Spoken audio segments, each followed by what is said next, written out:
Imagine this. You live in a world after the apocalypse, and your whole life people treat you like trash. You lose your entire family. Then finally learn that your awakened talent is the greatest humanity has ever had, the one that might save the world. But after years of training and fighting until you become the strongest person alive, you still find out the monsters invading the world are on a whole different level, far beyond even you. More than 100 years ago, creatures suddenly mutated and started slaughtering humans. Even the dead changed into mutants and attacked the living. Before long, the whole world turned into hell. The destruction spread everywhere. During the war, some people awakened special powers and fought the mutants back again and again, but by 2145, mutants across the world suddenly formed one giant army and surrounded humanity's last line of defense. Countless awakened fighters were wiped out, and in the middle of the capital, a giant many-eyed monster appeared on the final battlefield. A level 3 divine machine archer says the mutants just keep coming. Beside him are a level 3 psionic support fighter and a level 3 heavy hammer warrior. He warns that nearly all the level 1 and 2 awakened fighters are already dead, and if this keeps up, even the level 3s won't last.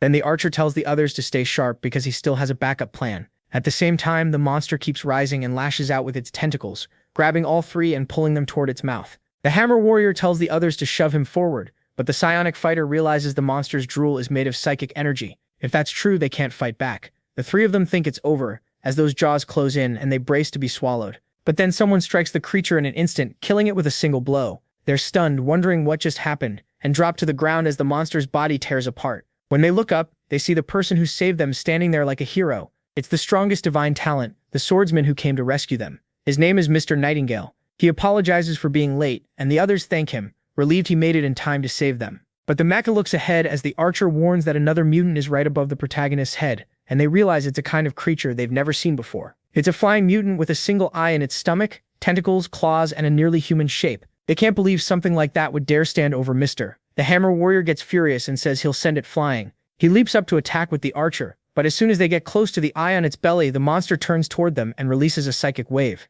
That blast erases both of them completely, as if reality itself was sliced apart. The psionic fighter can't believe it. She tries to fight back with her own power, gathering flames around herself, but the monster vanishes from where it was and appears behind her before she can react, striking so fast she has no chance to defend herself. She barely understands what's happening and just freezes, then closes her eyes before the final hit, but nothing happens. Yanning appears in front of her, blocks the tentacles, and saves her life while taking on the one-eyed creature. He can tell this isn't a normal level 3 mutant, especially after it killed 2 top level 3 awakeners in one strike, so he tells the psionic fighter to retreat while he handles it. She knows she'd only slow him down in a fight like this, so she agrees and pulls back, leaving the Megas behind to face the monster alone. But his weapon isn't enough to stop it, and the Mega's sword gets cut in half. That's when he realizes the truth. It blocked only one attack and his blade is already ruined. He remembers something the military talked about for years, something that was supposed to exist only in theory. This is a level 4 mutant. The creature charges at the Megas again, and Yenning knows he'll need all his strength to fight it. He rushes in with the broken sword, then forms an energy blade over the missing half, restoring it long enough to strike. When their powers collide, a huge beam shoots into the sky. The mech feels something is wrong when he sees the monster right in front of him. In the next second, it pierces through his chest, and when it pulls back, it leaves a hole in his body. Yenning drops his sword and falls backward. He finally understands this really is a level 4 mutant, and humans are still too fragile against that kind of power. The monster climbs on top of him as the mech realizes he's dying. He couldn't protect the world after all. As the tentacles move in to devour him, the mech remembers everything that led to this moment. Back in the command center, everyone is shocked. Yenning, humanity's only real hope in the Chinese war zones, has been defeated. They wonder how much longer they can hold out while the monsters keep advancing under that level 4 leader. One man thinks that if they had only found Yenning earlier and given him more time to grow, maybe they could have stopped this nightmare. But now they see no way out. They're all going to die together. So the commanders declare that the defense lines in that war zone are lost and authorize the use of the strongest nuclear warheads. If this is the end, then they'll meet it with dignity. Humanity will endure no matter what. The nuclear weapons are launched at the monsters, and every human prepares to sacrifice their life to destroy those creatures. Then the entire planet is blown apart. But then someone wakes up to a news broadcast. It says it's November 6th, year 001, of the new calendar, and construction is about to begin on Safe Zone 337. When the boy opens his eyes, he hears another breaking report. Safe Region 67 in the eastern area was attacked by sea beasts, and all survivors are ordered to evacuate at once. He wakes with a pounding headache, wondering if he wasn't already defeated and killed. Then he hears 2 people talking nearby. They say he was supposed to fail the test, that people believed he passed out because of the virus, and that he was being handled from the outside. If he becomes a problem, they've been ordered to kill him because the money was already paid. The 2 men approach the mech with guns in hand. One says he's just an ordinary person, not a descendant of the awakened. so once a side character dies, he's nothing but a corpse. The other says if he doesn't wake up soon, he might still live. And that's when the mech realizes this was 3 years ago. He's been reborn and sent back to the day of his talent test. In his past life, he failed because someone tampered with it. One of the men cuts him off and tells the other to stop wasting time and kill him now. But the mech refuses to let them win again. He lunges at the man with the gun, snatches the weapon from his hand, and attacks one of the two. He drops that guy fast, then turns the gun on the other, who's terrified. A moment later, he shoots and kills both of them, surviving the assassination attempt. He remembers that in his past life, after failing the test, he spent 3 years collecting corpses before the military finally discovered his divine talent. By then, China's war zone had already collapsed, so he had no time or resources left to grow. Even so, he reached level 3 in only 7 months, still far from his true peak, before he was forced to face a level 4 mutant. Then he thinks about his mother, Shaiwan, and the guilt hits him hard because he couldn't save them. But now it isn't too late. If he passes the test, becomes the strongest, and grows fast enough, he can save the people who matter most and end the apocalypse. With that, he heads out, fully determined. Then a message appears. The final Judgment Sword God system has linked to Yinyan. His mission is to touch the test crystal within 30 minutes to unlock the system. If he fails to touch it before 31 minutes pass, the system will disappear. Once activated, any sword skill he uses will be amplified 100 times and evolve into a forbidden sword art. He quickly realizes this system is completely different from the last awakening systems everyone knew before. Yaning wonders if this is his lucky break. Maybe being reborn changed things, but that can wait. Right now, any system is good if it helps him grow stronger. First, he needs to reach the test and find out who set him up. The countdown keeps ticking toward 31 minutes. Then guards rush over, telling him to stop asking questions about the mech as they trigger a security alert. They call him an infected escapee and order him to freeze with his hands on his head. Yaning quickly judges the situation. The captain is a low-level awakened, and the others are much weaker. For now, the best move is to keep the captain close and force him to help. So he fires at the first man, disarming him at once, then charges straight at the captain, slipping around his body and stopping right behind him. That leaves the captain shaken. Yaning warns everyone not to move or he'll shoot the captain on the spot. The soldiers yell for him to release their captain, reminding him that attacking the military inside the safe zone is a death sentence. Yaning cuts them off and demands to be taken to the testing site. He gives them 3 seconds to decide. After that, the captain dies. Everyone stares at him like he's lost his mind. They can't believe what he's trying to do, and the captain is stunned that a normal person is forcing his way into the test. Yaning presses the pistol harder against the captain's head. That finally makes the man back down. Maybe this is all a misunderstanding, and they should talk first. Yaning just tells him to walk. The captain warns the boy that he better awaken successfully, because even if he does, escaping punishment won't be easy. The cadets are reminded that the end of the world began in 2042, throwing humanity into an age of disaster. Only 1 in 10 million became part of the first generation of Awakened, and they joined the military to protect China. That's why this day matters so much. The test decides whether someone has talent. If they pass, they can become combat-type Awakened and protect others. If they fail, they leave and live an ordinary life. Liao Chang announces that they'll begin with the descendants of the Awakened. Everyone starts moving toward the crystal. Then a soldier gets a radio report. An infected person has taken hostages and entered the testing site. The warning keeps repeating over the radio, putting everyone on edge. And sure enough, the mix really is heading straight for the crystal. Liao Chang orders him to drop his weapon and surrender. If he keeps resisting, they'll kill him right there. At once, the soldiers surround Yaning with guns and swords. Yaning says he isn't infected. He also says he has no wish to stop the awakening ceremony. He came for one reason only, to take the test. One commander is done listening and orders everyone to seize him immediately. The soldiers rush in. Yaning drops his gun and quietly reminds the hostage captain that Article 137 of the Safe Zone rules gives special rights to the awakened, and disobeying military orders is a serious crime, but major contributions can wipe those crimes away. Before anyone can respond, the captain turns and smashes Yaning in the face, acting like a mere civilian has no right to talk about regulations. The crowd erupts, calling him insane for bringing up legal articles at a moment like this. Their leader then orders Yaning's execution. But before anyone can bring down a sword on him, a military aircraft arrives and floods the area with light. Everyone is stunned. Why is a supersonic psychic fighter here? Because the one who arrived is the supreme commander of the military zone, Chang Feng, Great Marshal Xiao Hai, a second order awakened. He lands with overwhelming presence and the soldiers instantly feel crushed by his aura. The test hasn't even started yet, so why is the Great Marshal here? Xiao Hai says the military zone badly needs high-level awakened, and since this boy is willing to bet his life, they'll see what he's really made of. If he fails to awaken, execute him immediately. Hearing that, Yaning tells them to prepare the test. They'll do it now. The crowd is pushed back. People are shocked that the test is actually being allowed. To them, the idea that a commoner could become awakened is ridiculous. They look down on him, thinking people from lower status always fool themselves into believing they have talent. Yining thinks back to his past life when he was manipulated and lost this test. This time, he won't keep making mistake after mistake. In this life, he'll start over from the very first step and take control of his own fate.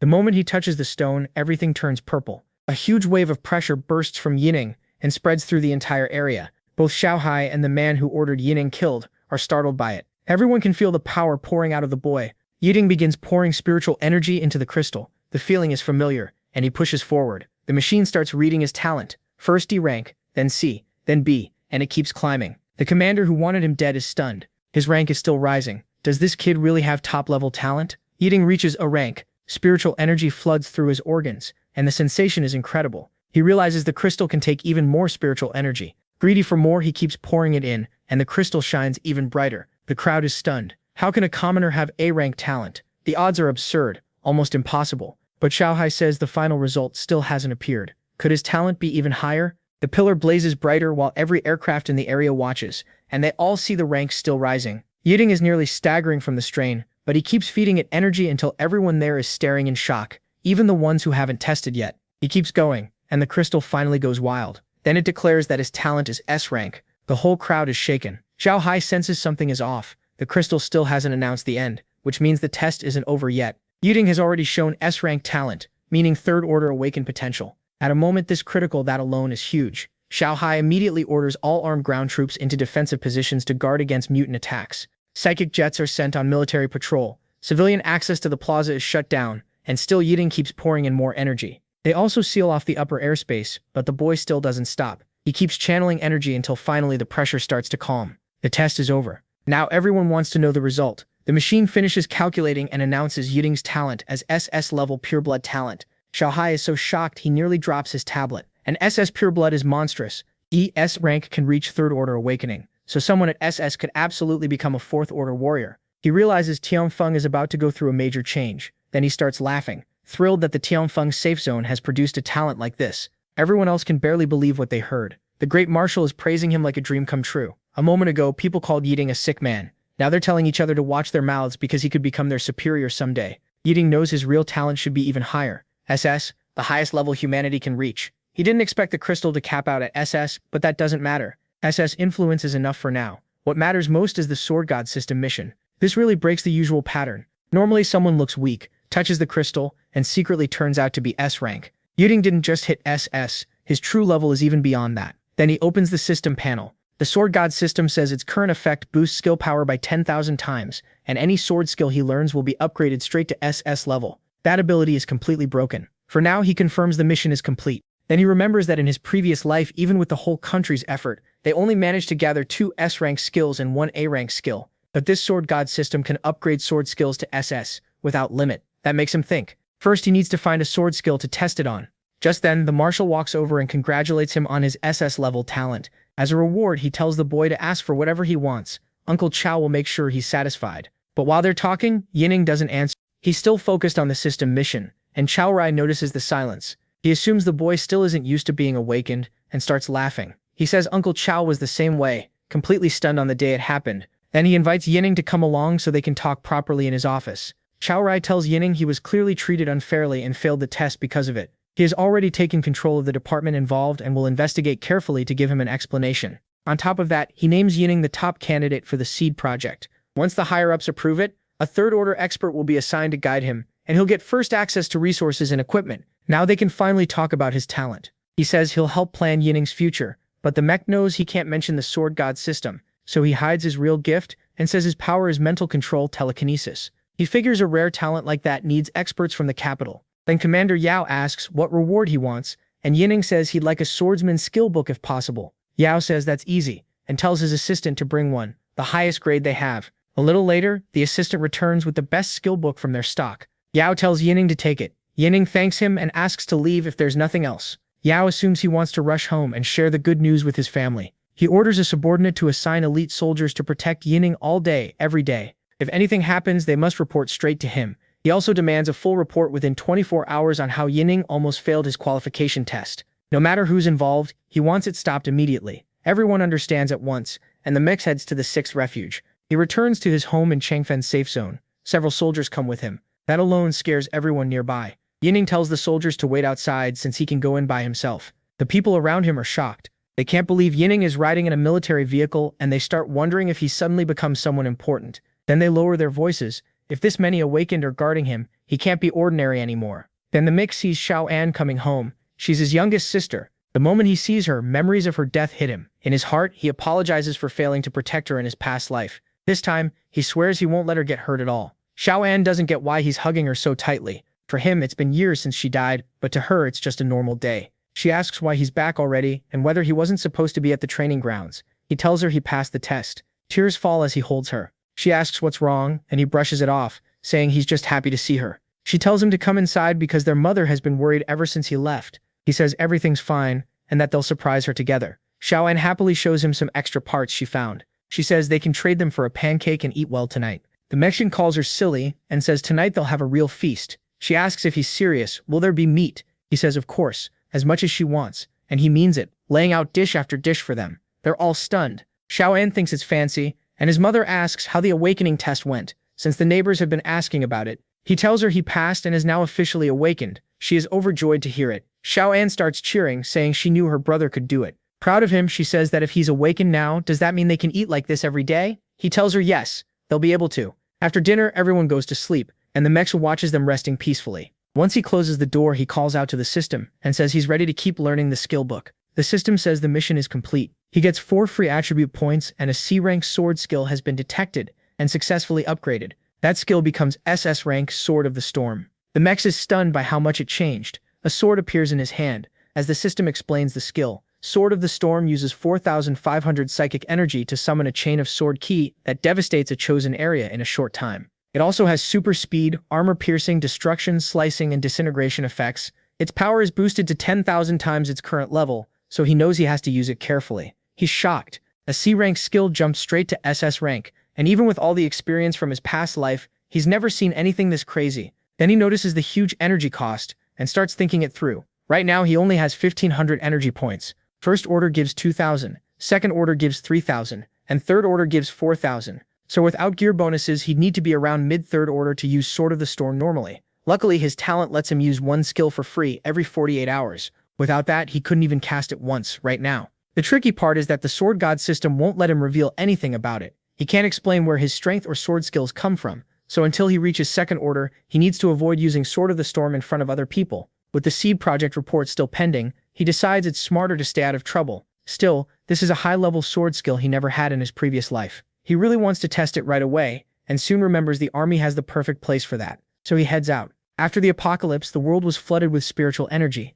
and random dungeons started appearing everywhere. Awakened people began exploring them deeper and deeper, studying their inner zones and gathering data. Little by little, humanity learned more about dungeons, especially the military, which spent massive resources researching them. They even created test dungeons to train soldiers in real combat. Unlike natural dungeons, test dungeons let people withdraw the moment they were in deadly danger. Their safety measures were taken to the limit, so the Mexian decides it's the perfect spot to try out his new skill in a test dungeon. He heads to the safe zone of Tianfeng. When he reaches the test dungeon facility, he asks them to open a low-level solo dungeon for him, saying he only needs to test something. The staff member is surprised. He recognizes Ying Ning as the boy with SS rank mental talent, and remembers the great commander gave orders to let him access the dungeons. Still, he asks if Ying Ning is really going in alone, and whether someone shouldn't go with him.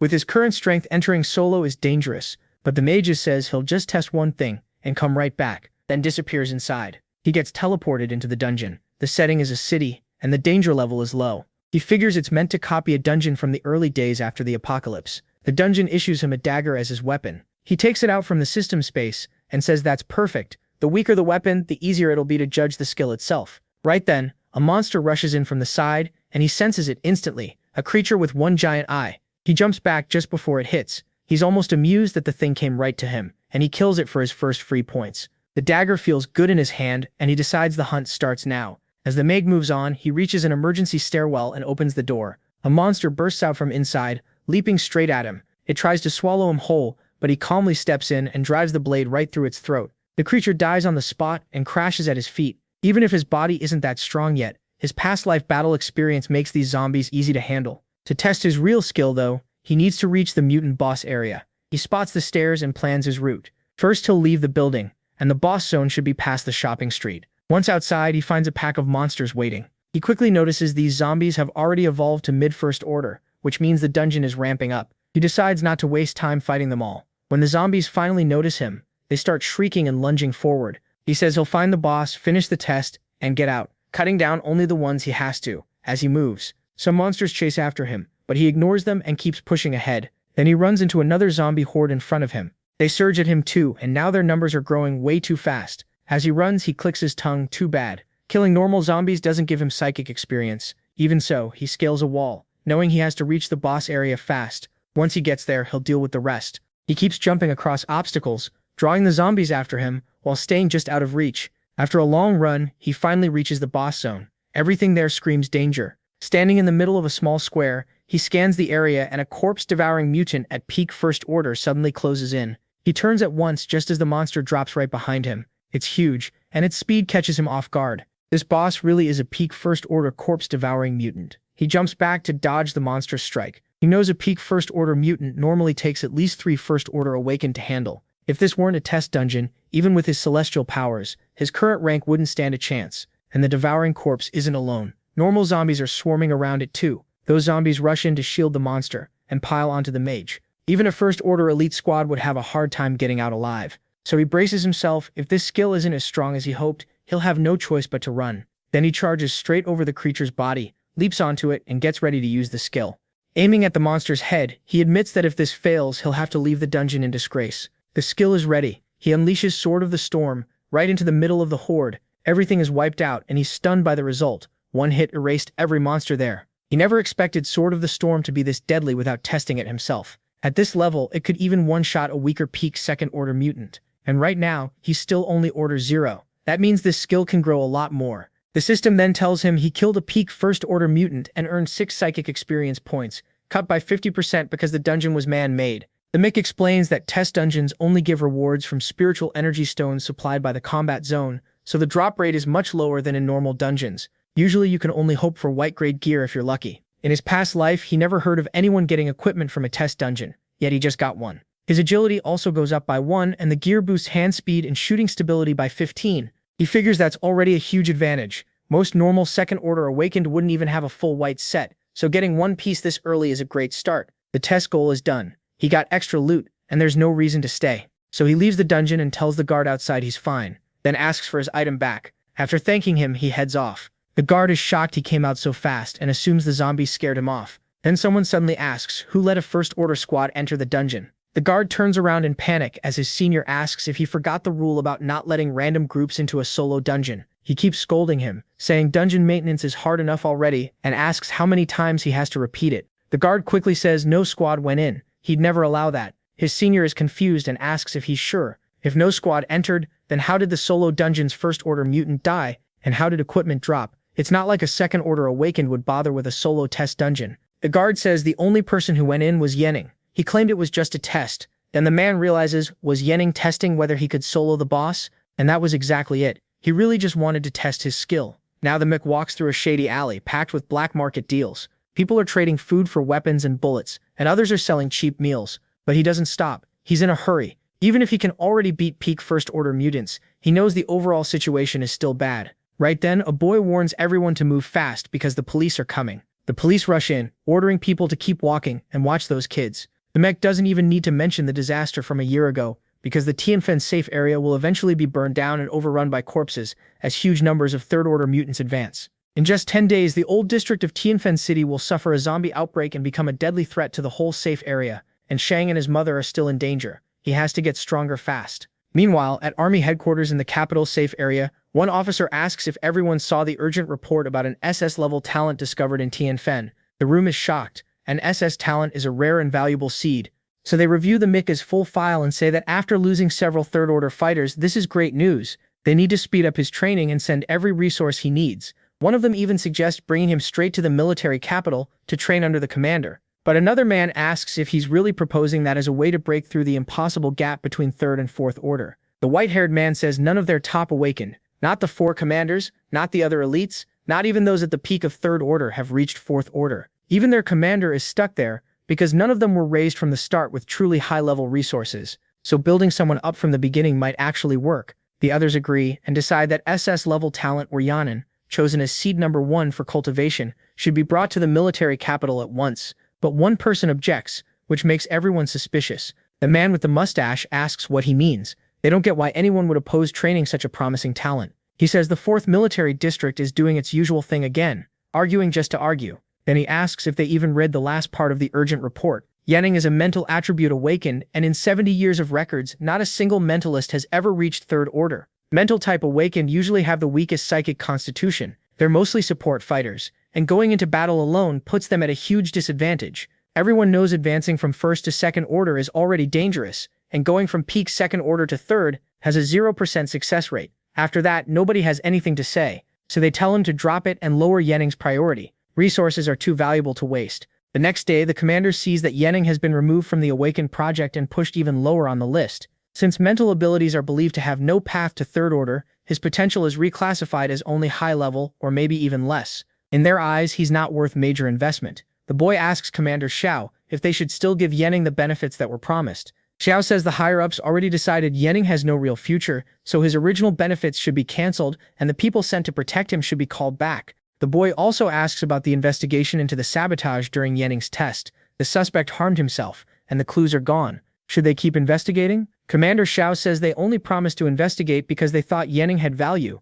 Now that he doesn't, there's no point. Later they inform the Mick that according to the capital specialists, his growth is limited by his rank path. Because of that, the safe area has revoked his benefits. He also doesn't need to join the Awakening program anymore, and the proper departments have already been notified. The Mick can't believe they think his potential stops at 2nd order. His talent is actually CES level, and even the tested SS rating should have been enough to prove he's worth training. Then he understands why. The Changji safe area is surrounded by massive zombie forces, and right now mental type awakened are still seen as useless. Nobody knows that reaching 4th order requires mental growth once normal attributes hit their limit. Still, this new life keeps surprising him. Since these people failed to see his value, he wonders if he should appeal to the capital and reveal that he's really SS level, and that mental awakening is the key to reaching 4th order. But he drops the idea. Without proof, nobody would believe him. What he needs now is another way to quickly regain his former 3rd order strength. If he does that, the rest will fix itself. With the Sword God system and Sword of the Storm, he's starting this life in a much better place than before.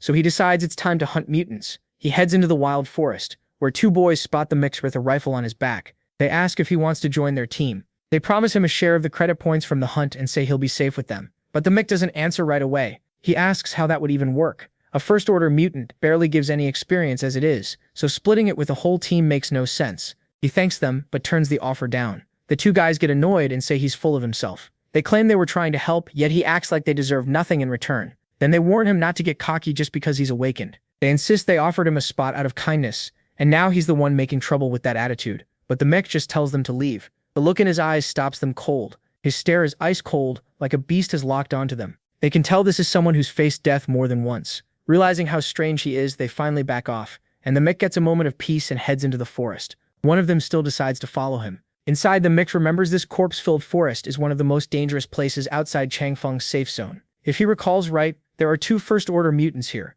and one of them rules the whole area. To go from 0 order to 1st order, he needs to kill 3 first-order mutants. He already killed 1 first-order peak mutant in the test dungeon. Even though the reward was cut in half, it still counted like a normal first-order mutant. So if he kills the other 2 here, he'll level up. But then something starts rushing toward him from behind, and the mix draws his weapon at once when he spots the zombie. He decides not to rely on Storm Sword for now. He needs more than psychic experience. His body has to get stronger too. So he kills the monster using only his weapon, driving it like a dagger. The zombie drops and more rush in. He mutters that mentalists are seen as the weakest when it comes to physical toughness, and that idea has to change. In his view, every third-order awakened should understand how important mentalist awakenings are. If not, it'll be too late once fourth-order mutants appear. Remembering his past life, he knows he has to make people see the value of that class. Then everyone outside the forest hears a blast of thunder from deep inside. One of them asks if that was a gunshot, and wonders if it came from that boy. Their leader suddenly realizes a demon tree is nearby. They say it's close, and shout for everyone to run. No way are they dying here before even finding the physical fruit. Meanwhile, the mixer is nearly caught by a mass of roots. The one attacking him is the first-order peak mutant, the demon tree, which has entered the fight. The mixer is shocked that both of them showed up at once. The monsters start boxing him in with no room to escape. He looks for a way out, but then realizes the other one is missing. A huge attack suddenly comes straight at the Mick, and all he can see, all he can sense, is one monster in front of him. As it attacks, he realizes something is off. Roots are watching him from every side, and the monster is way too fast. He pulls back from the attacks and gains some distance. Still, he can't figure out where the second one went. Then something almost slams into him from the front, missing by a hair. He barely slips out of that monster's grasp, and wonders how something that huge can jump like that. The second mutant still hasn't shown itself, so he starts thinking it's waiting to strike from hiding. The monster keeps pressing him, and the mech knows there's no time to dodge or even think. He decides he has no choice but to meet it head-on. He blocks the attack directly, but the monster reveals something embedded inside it. When he looks closer, that object, something like a shell, is staring back at him. The mech gets hit and thrown aside. Now he knows he didn't see it wrong. In his past life, a full team that could easily handle mid-rank and second-order mutants still got wrecked by these two first-order monsters together. They were badly wounded and lost 2 people. The hidden second monster was what made the fight so deadly. Back then, an elite military squad took down the demon tree and the entangler. But his memory had misled him. He always thought the second one was hiding somewhere nearby. The truth was right in front of him. The entangler was inside the demon tree. Now the two start attacking as one. The mech studies the flow of the battle and notices the entangler's roar boosts the demon tree's power. But the effect doesn't last long, and every time it refreshes the buff, the tree still pauses for a moment. Even so, it keeps using the same tactics as before. If he's right, that thing is about to leap at him again. After seeing the pattern, he realizes this move is the entangler's biggest weakness. He climbs one of the roots and rushes straight toward the monster's face. Then he spots that thing under its chin, but attacks anyway, striking right through the center of that core and shattering it. When he rips that thing out from the demon tree's chest, it tries to fight back. But the mech knows that without being linked to the tree, the entangler is incredibly weak. So he blows it apart, and the demon tree lets out a scream. Its body starts shrinking, getting smaller and smaller, while the mech pours more power into his blade. He stabs everything in front of him, but still didn't expect the demon tree to stay this strong even without the entangler's buff. It still has the power of a first-order peak mutant, so he holds his ground against it, even as it tries one last attack on the mech. But the mech keeps stabbing until all that's left is a small trunk. At that point, the fight is already over. He delivers the finishing blow, driving his weapon through both eyes, making the demon scream. Then he blows the thing apart for good. He kills the mid-rank first-order entangler and gains psychic experience. He also defeats the first-order peak demon tree and gets more psychic experience. On top of that, he picks up several materials: white tree bark, white deadwood armor, white giant claw, a psychic fruit, and a corpse fruit. He notes that one of them has side effects, but it's still a prized item in normal combat. Even so, the real treasure here is the psychic fruit. It permanently raises physical stats by 1 point and boosts life recovery speed by 20%. After using it, he remembers that for many awakened, gaining a whole level only gives 4 attribute points.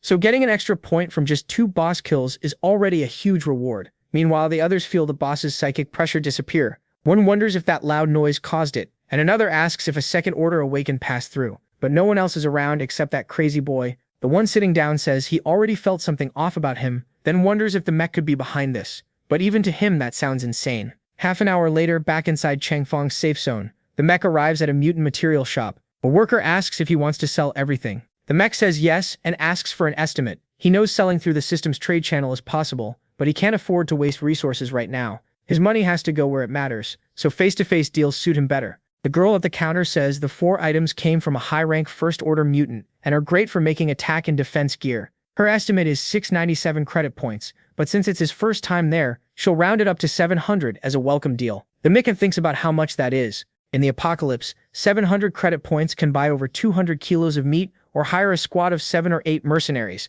That's a serious amount, so he agrees. She tells him the points have been transferred and asks him to check his account. The man adds that they also sell gear, supplies, firearms, and even custom-made equipment, then asks if he wants anything else from the market. The mech asks if they have any skill books, specifically sword techniques. The man says they do, but only low-rank ones. In all of Changfeng's safe zone, D-rank sword skills are the best currently available. The girl says they have 3 and asks if he's interested. She shows him Angry Cut, a D-rank skill that uses mental energy for a charged strike, dealing 1.2 times strength damage. Next is Quickstroke Cut, which uses stamina to speed up the draw and makes the first hit deal 120% of agility damage. The last is Multiple Cut, which uses a lot of mental energy to unleash 3 fast slashes, each dealing 0.6 times strength damage, with a chance to cause bleeding. He quickly realizes all 3 are bottom tier and basically useless. Even with the Sword God system boosting his skills, he still has to choose carefully. The final result depends a lot on the base skill. Storm Sword is already terrifying, but it has a short delay before firing and its wide range makes it less flexible. That means if he faces fast, high-rank mutants later on,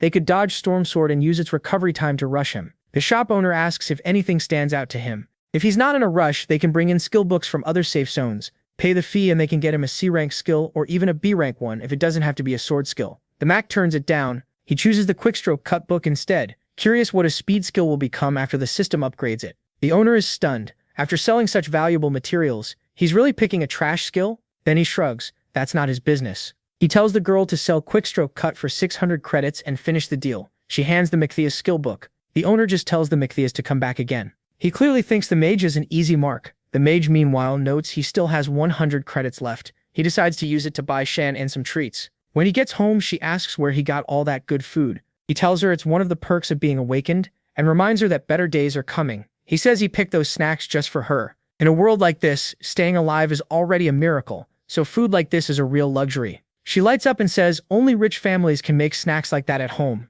No one in her whole building has ever had anything like it. The mage tells her to eat up. There will be plenty more later. After a while, she falls asleep. He thinks about how his mother is still working late. His little sister is asleep, and now it's finally time to learn the new skill. He calls on the Sword God system. The skill is absorbed right away. Quickstroke Cut evolves into SS rank Fast Draw Cut. When he checks the new description, it says the move uses 4,000 psionic energy for a lightning fast slash, boosting strength and agility by 600 for a split second. The strike also releases a wild key storm. A 600-point agility boost, even for just a second, could make up for the startup delay on his attacks. That confirms he picked the right skill, but now he needs somewhere to test it. Then he gets an idea. For a speed test, only one place makes sense. 2 hours later, on the edge of Old Changfeng, he heads into a monster-infested area. He says this is the perfect spot because Jing Yuan stayed unexplored in both his past life and this one. Back then, he found a hidden second-order mutant here, one that nearly maxed out speed and agility, and it carried a valuable piece of blue equipment. But then he notices his feet are stuck in a sticky sludge. A mutant suddenly appears behind him, and he freezes for a moment. A zombie nearly lands a hit, its mouth stretching wide like a man-eating plant as it lunges to bite him. The mage pulls his dagger and tears through the monster. He mutters that luckily it was only a zombie. If it had been a climber, this would be a whole different problem. Fighting in this toxic muck is hard mode, and he needs to find better ground fast. What he doesn't know is that a climber is already watching him from a distance. Then the mage gets attacked. Last time he fought this thing, he was already second order and had blue gear, yet he still got crushed. In his current state, he's only a little slower than before, which means the climber could still tear him apart in seconds. He thinks that if his memory is right, the climber should be nearby. Then he looks back and wonders if that object had been there in his past life too. He cuts through the metal bars, thinking they might work well for a trap. While he's busy with that, a hidden elite monster appears behind him, ready to strike. Seeing it rush in, he can only dodge. He knows he has to finish this thing before the climber shows up again. At least falling into this trap turned out to be useful, but then something starts forming behind him.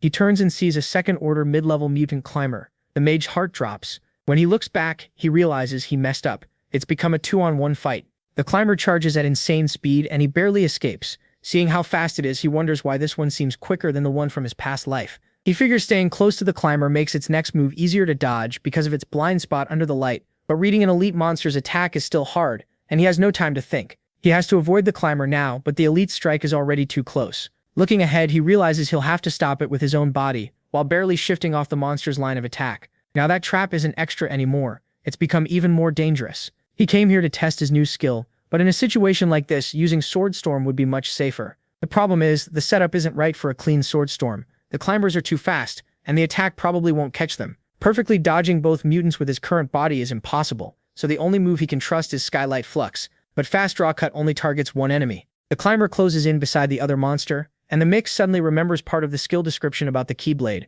He starts running, unsure how far that Keyblade really extends, so he assumes the shortest reach just to be safe. If things work out, the length of his arm plus the sword should still be enough. Even though Skylight Flux is a single target skill, it might hit both monsters at once. He dashes between them and uses Skylight Flux, cutting through both in one move. Both enemies drop, and he notices that the attack killed them together. It even triggered a special effect.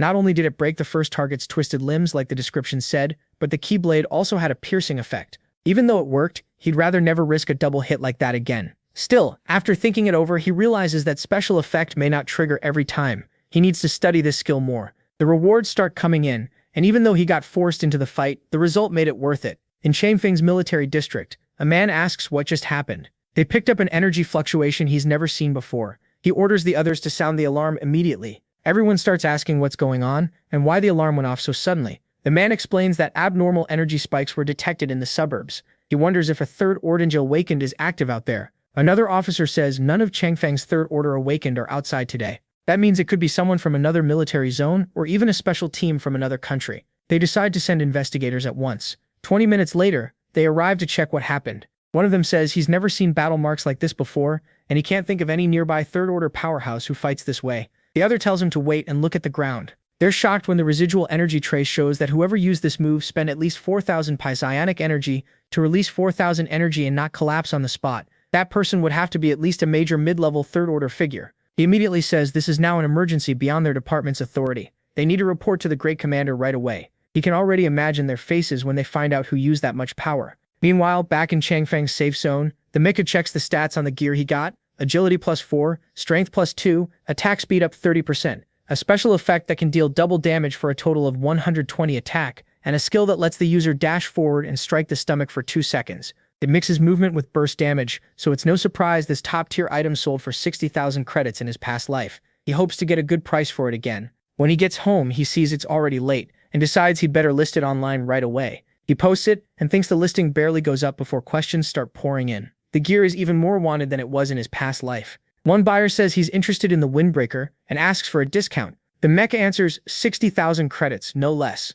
The buyer keeps trying to bargain, offering resources, gear, skills, and food instead. Another person throws out 30,000. With this many buyers, the mech realizes selling it online won't be a problem. He sends back that if they really want it, the price can't be under 30,000 credits, though other loot can be included too. White-grade equipment is fine, but he only wants sword-type skills, and a psychic fruit would be even better. One of the buyers gets excited. For gear this good, he has to get his hands on it, even if he has to sell everything and go broke. He says he'll get it no matter what, and tells everyone to check the tribe's gear, especially anything tied to swords. They all agree. Half an hour later, they bring everything they found, but the boss still feels it's not enough, so he decides to put down a deposit to reserve the item. At the same time, he orders them to keep gathering money fast. When the deposit reaches the Mikoish, he can tell that guy really wants the gear. That makes him think about his past life, when his mother and Aunt Anne were always struggling and never had a good day. Now that he's been reborn with resources, he wonders why they should suffer at all. If he can't change that, what was the point of coming back? He decides his mother and Aunt Anne will have a better life.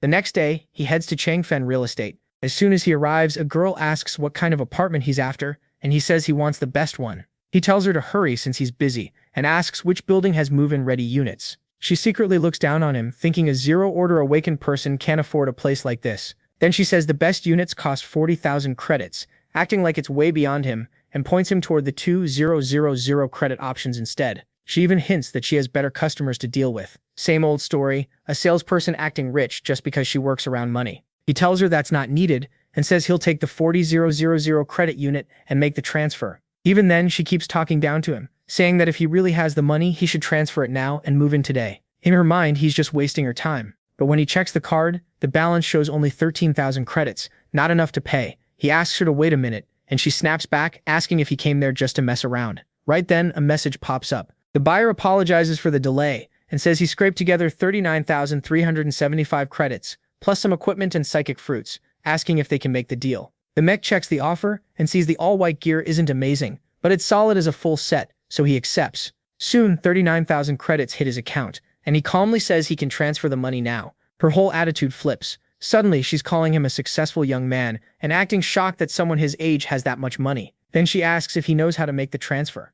Next, she brings him to the VIP room and says she'll personally handle everything there. The transfer goes through without a problem. After that, the mech takes his sister to the new home. She asks if they're really going to live there, and he tells her she won't need to pick through trash anymore. He hands her the key and has their mother go inside too. When she asks if he isn't coming, he says he still has one more thing to do. Once he's away, he thinks about how the resources he needs to kill the alpinist are almost gone, so he has to restock fast. The military already cleared out the high-level mutants in Tianfeng, leaving only a few practical missions and enough for low-level awakeners. That leaves just one choice: Cadaver Academy, the only dungeon outside Tianfeng's safe zone where psychic fruits can still be found. It also has second-order mutants, and your score can earn special rewards. So far, nobody has ever gotten the top score, which means those rewards are still available. With his SS-level skills, he believes he can take first place there, so he heads in, full of excitement. He enters the level C dungeon, Cadaver Academy. The mission has a second-order entry limit, and he confirms it. A moment later, he's inside, and the system says there are 14 players currently in the instance.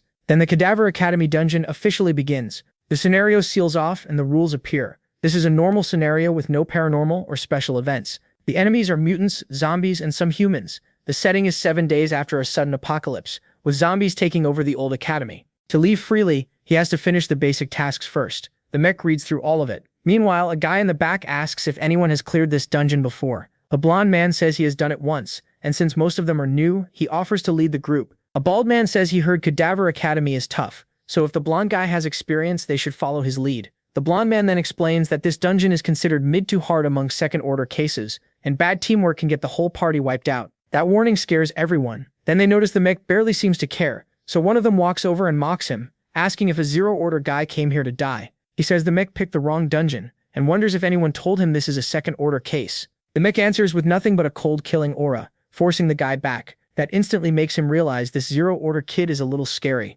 Still, he says they don't have time to babysit him, and if he can't handle the dungeon, he should stay behind and not drag them down. Then he softens it a little, saying it's fine if the mech hangs back to gain experience, since zero-order people need chances to grow too. After that, he warns the rest that the basic reward is only a piece of white gear. He says everyone is probably here for the harder objectives, so they need to remember what he's about to say. No one should ever try to clear tasks alone under any circumstances. He asks if they understand.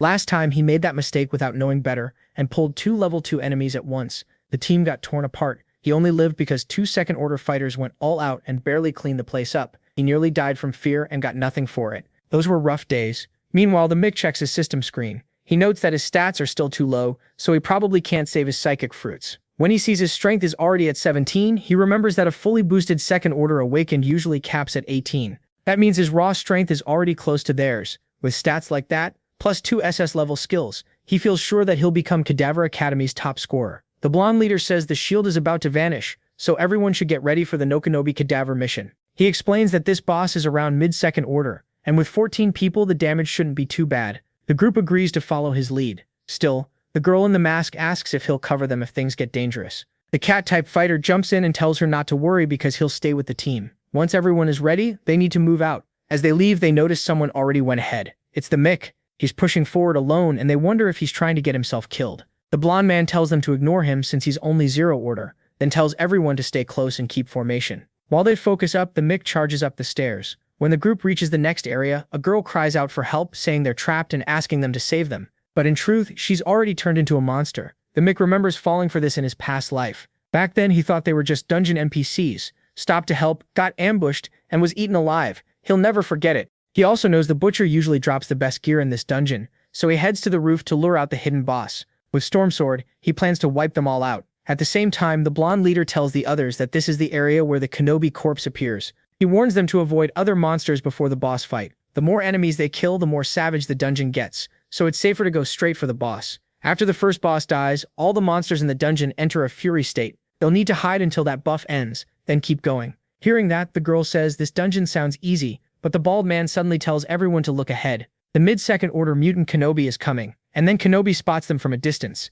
It turns, locks onto them and starts aiming while carrying a human corpse. The group realizes they've been seen and starts moving. The blonde leader says he's a tank type awakened and can hold the monster while the others focus on damage. The bald man says he's an archer and will fire first. He also warns the captain to step right, so he won't get hit by the magic attack. Then he pins Kenobi in place, but all the attacks start flying straight at him. He thinks this is his opening, and believes the plan worked. He launches Kenobi away, but it vanishes in front of them and leaps right onto the hair guy. He can't understand what just happened or why it suddenly switched targets. The blonde leader quickly apologizes, saying he lost control for a second, but now it's fine and they can go back to attacking while he keeps it pinned like before. Meanwhile, the Mick thinks the butcher should be here and wonders why he can't see him. He decides to check the mission list, but then he realizes the butcher kill mission is gone. If he didn't kill it, then who did? While the group is still fighting Kenobi, one of them gets struck from behind by another monster. Then a second one rushes in and the whole fight turns into chaos. They ask why he's here, and the parrot says it's obvious he secretly took the mission. Since he's a tank, his damage is low.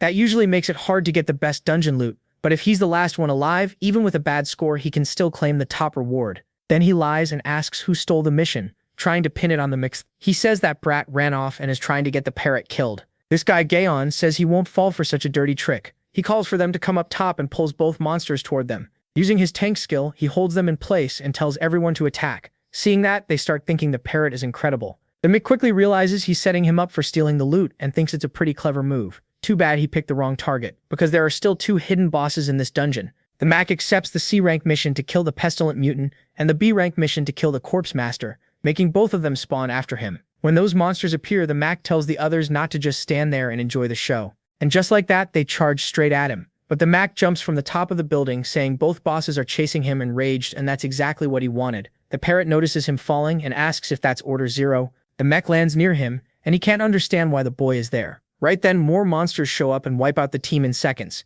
The parrot is almost frozen with fear. The mech asks if he doesn't like games. Then he says they're playing for real now, because there are 4 bosses here at once, and things just got serious. So go ahead, blame the mech for bringing monsters in. Now he wants to see what they'll do. And the parrot realizes the mech accepted every mission. The mech says it's only fair after all the trouble they tried to dump on him. The parrot calls him crazy. His plan was to cheat those awakened ones, and finish the boss in the last 3 hours, but Order Zero ruined everything. He orders everyone to run to the auditorium and follow their captain. They only stare for a second, but they still follow. The mech thinks this is perfect, because once everyone is gathered in the auditorium, handling them will be easier. So when they reach the auditorium, the mech is already there waiting. The parrot says he really knows how to run. Then the guy with the bandana says if the mech wants to die, he'll gladly help, but he had no right to drag the others into it. The second he attacks, the mech slips past it cleanly. The bandana guy is stunned, wondering how an Order Zero dodged a second order attack. Then the mech asks if his friend was killed by the butcher. He says he never took that mission,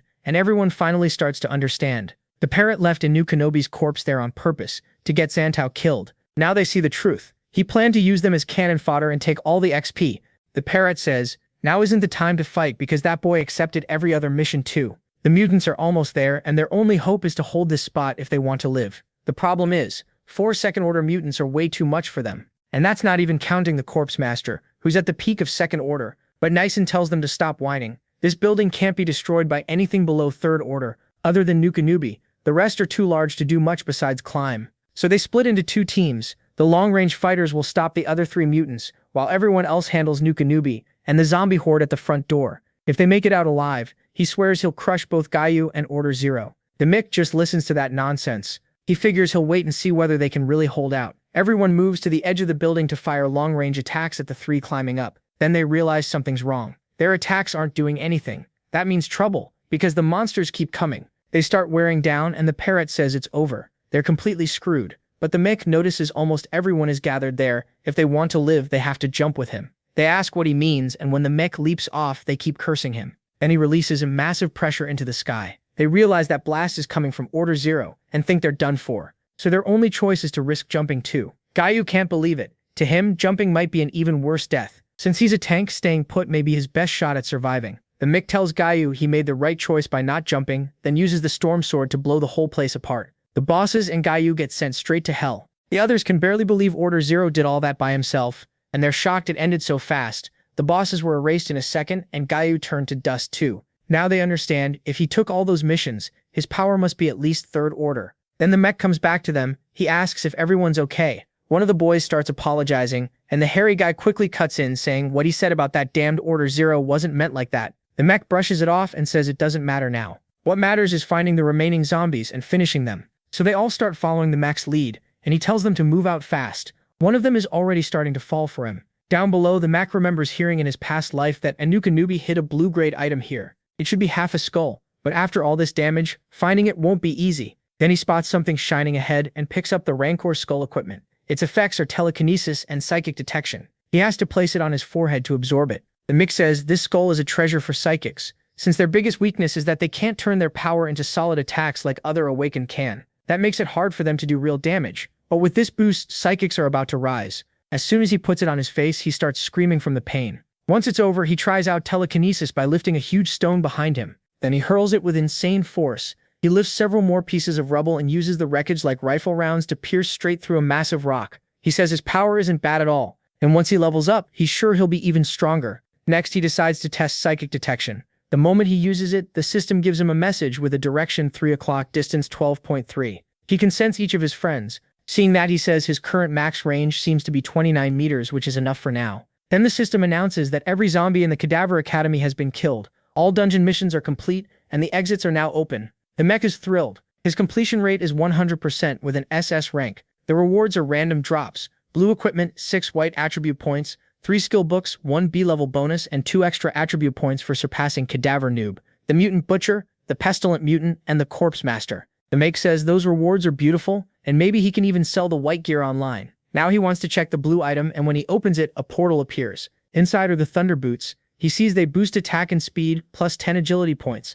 That makes him wonder if they're part of the agility class set. He says it's time to put on the thunder boots and take the advancement mission for second order. Later that night, at Tianfeng's mission center, the Makir walks in, and the receptionist asks what kind of mission he wants. He says advancement missions. She asks if he's moving from Order 0 to First Order, but he says he'll take all 4 second-order missions. That scares her. She asks him to repeat himself, wondering if he's crazy or if she's dreaming. She asks if he's really Order 0, then says he must be the one dreaming. Doesn't he know the rule against taking missions above his rank? Taking 4 at once is insane. Even dual-awakened people usually take them one by one, and the penalties for failure are brutal. Amiga says he knows. Failing one mission cuts 50% of his main stats, and failing all of them could leave him crippled or dead. Even so, he's sure he can handle it. To prove it, he takes the strength test right in front of her and shatters the crystal. She sees his power is already at the top of First Order. Then he asks if she can register him now. She's terrified. Just then someone arrives, and when the Mick turns around, he's surprised. It's an admiral from the Fashudo Navy.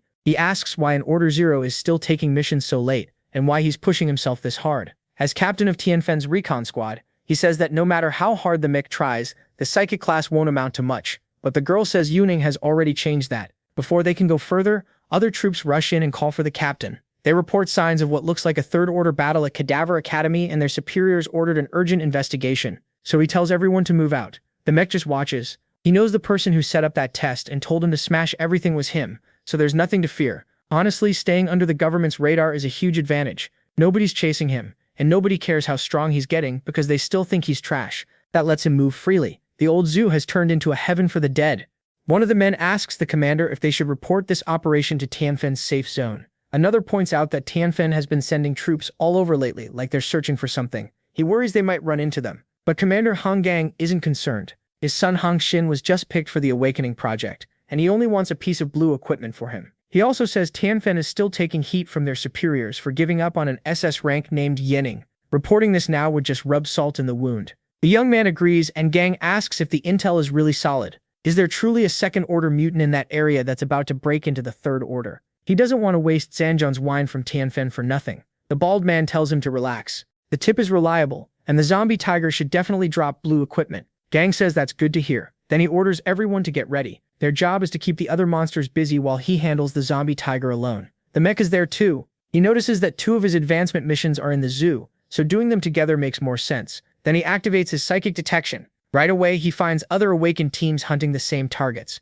One of those teams even has a third-order fighter. That third-order presence puts the Mick on alert. He shuts off psychic detection and realizes this just got messy. If those people kill the targets first, his missions will fail. He needs to move and move fast. Gang's group finds the zombie dog and the blood bear before anyone else. Once the monsters close in, the team starts fighting, trying to pull them away so the commander can focus and buy time. As they lure off the dog and bear, they suddenly sense the zombie tiger's aura right behind Gang. Gang says the beast finally showed up. He raises his halberd and gets ready to fight it. The mech figures the third-order expert is probably after the zombie tiger's blue equipment too, but he still has to finish his missions. And honestly, he wants that equipment himself. Still, kill stealing isn't exactly honorable, and making an enemy out of that guy isn't worth it. But if Gang fails to kill the tiger, that changes things. He checks the battlefield and sees the monsters are spread out, about 100 meters apart. He can only use light flux of the sky once, and trying it from this far is too risky. He needs the perfect moment. Meanwhile, Gang keeps pressing the tiger with wind cut. The tiger slams him head on, but Gang recovers, and the mech realizes he's strong. He's probably using a dual strength and agility build. Gang leaps onto the tiger and channels lightning straight into its head, driving the beast into the ground. But then he notices it still isn't dead. The monster lashes out with its tail and sends him flying. He crashes hard into a wall. Gang admits this is what you'd expect from a monster on the edge of the third order. It still has a ton of energy left. At this rate, he won't win without a finishing move, so he pours in nearly all his power to unleash Flame Cut. He throws everything into the attack, and the tiger is swallowed by fire. Gang thinks it's over. Meanwhile, the rest of his team is struggling badly against the other monsters. Then one of them shouts to the giant with the mohawk that the commander did it so they don't need to keep fighting. He says he'll cover the retreat, and they begin pulling back from the huge bear. The girl also warns the dog to stop chasing them, since they're already leaving. The Mac watches the distance and decides it's good enough. He thinks the time has come, but then he senses something off. He immediately realizes something went wrong. Then the tiger's body changes as it advances into the third order. The Mac knows that after this evolution, he'll have no choice but to bring the monster down himself, so he uses light flux of the sky straight on the beast. Gang can't believe the power pouring out from the animal. The blast wipes out all 3 monsters at once. The team wonders if that attack came from someone in the middle of the third order, or maybe even a peak third-order expert. When the remains fall near them, they're terrified. The bald man stammers that the tiger was killed, but the commander snaps at him to shut up. He has eyes. He can see that. He quickly understands someone stole his kill, but whoever did it is far stronger than him, so picking a direct fight would be stupid. Instead, he plans to have a serious talk with Commander Xiao Hai. The Mac takes a huge hit from the backlash, but he still gets the loot because after using that kind of attack, he has to rest. He heads off to check the blue equipment stats. It's the vengeful Tiger Maniplash. He's thrilled. No wonder a third-order commander wanted them. He equips the gauntlets right away. A while later, Xiao Hai hears there's another dead end at the Cadaver Academy. Just like the body found in the forest before, there's still no clue about the mysterious third-order awakened. He can't even tell if it's the same person. Then a subordinate rushes in and reports that the exploration department just detected 2 third-order energy signatures. He gets furious and asks if this is happening again. What is Hong doing, and where did this third-order awakened come from? He orders everyone to return at once. If they don't figure this out before Commander Xiao gets back, he'll tear them apart. Just then, Gang arrives and calls for Xiao Hai. Huang Xiao steps in instead. Huang asks if this is Commander Hong from the Zhejiang district in person. He explains that Commander Xiao went to handle matters on the front line and asks what has him so worked up. Gang asks who he is and whether he knows Huang. Huang introduces himself as a captain in the reconnaissance department and Commander Xiao's right-hand man. If it concerns the commander, he can listen and see what can be done. Gang explains that this morning in the dead zoo, he was hunting a zombie tiger to get equipment for his son. Right when he was about to claim it, a third-order fighter from this district stole his prey. Huang is stunned to hear about the zoo and that energy reading. Gang repeats that someone from this district showed up just as he was about to finish the kill and snatched it right in front of him. He asks if Huang is even listening, but Huang says that can't be right. Everyone knows Commander Xiao is the only third order in all of Qingfang. Gang starts saying he knew this would be useless. He decides he'll head to the front lines and settle this with Xiao Hai personally. He calls his whole team to move out. Huang realizes this is serious and that he needs to contact Commander Xiao right away. When Xiao hears about it, he questions how an unknown third order awakened could be operating in Qingfang, especially one who managed to steal from Hong Kong himself. He can hardly believe one, maybe even more, third order fighters are hiding in the city. That's a major security problem. He orders Huang to find them but handle it carefully so they don't cause panic. Huang agrees and says he'll start by checking the city's equipment sale records right away. Meanwhile, the mech reviews his advancement missions. The first was killing the zombie dog, a mutant at the peak of First Order. The second, from the agility path, requires him to get wind eagle feathers from a second-order mutant. The third, from the psychic path, tells him to form a team and kill the blood bear, a second-order transformed monster. And the mental path mission is to survive for 24 hours inside a junior anomaly. So now he only needs the wind eagle feathers and that anomaly run to finally reach second order. The feathers are easy enough to buy online. They're rare but demand is low, so most people would rather sell them than keep a low-level material. Soon he gets an offer. The seller starts talking about wind eagle feathers in a pretty shady way, acting like they're nearly impossible to find. The mech instantly knows he's being played.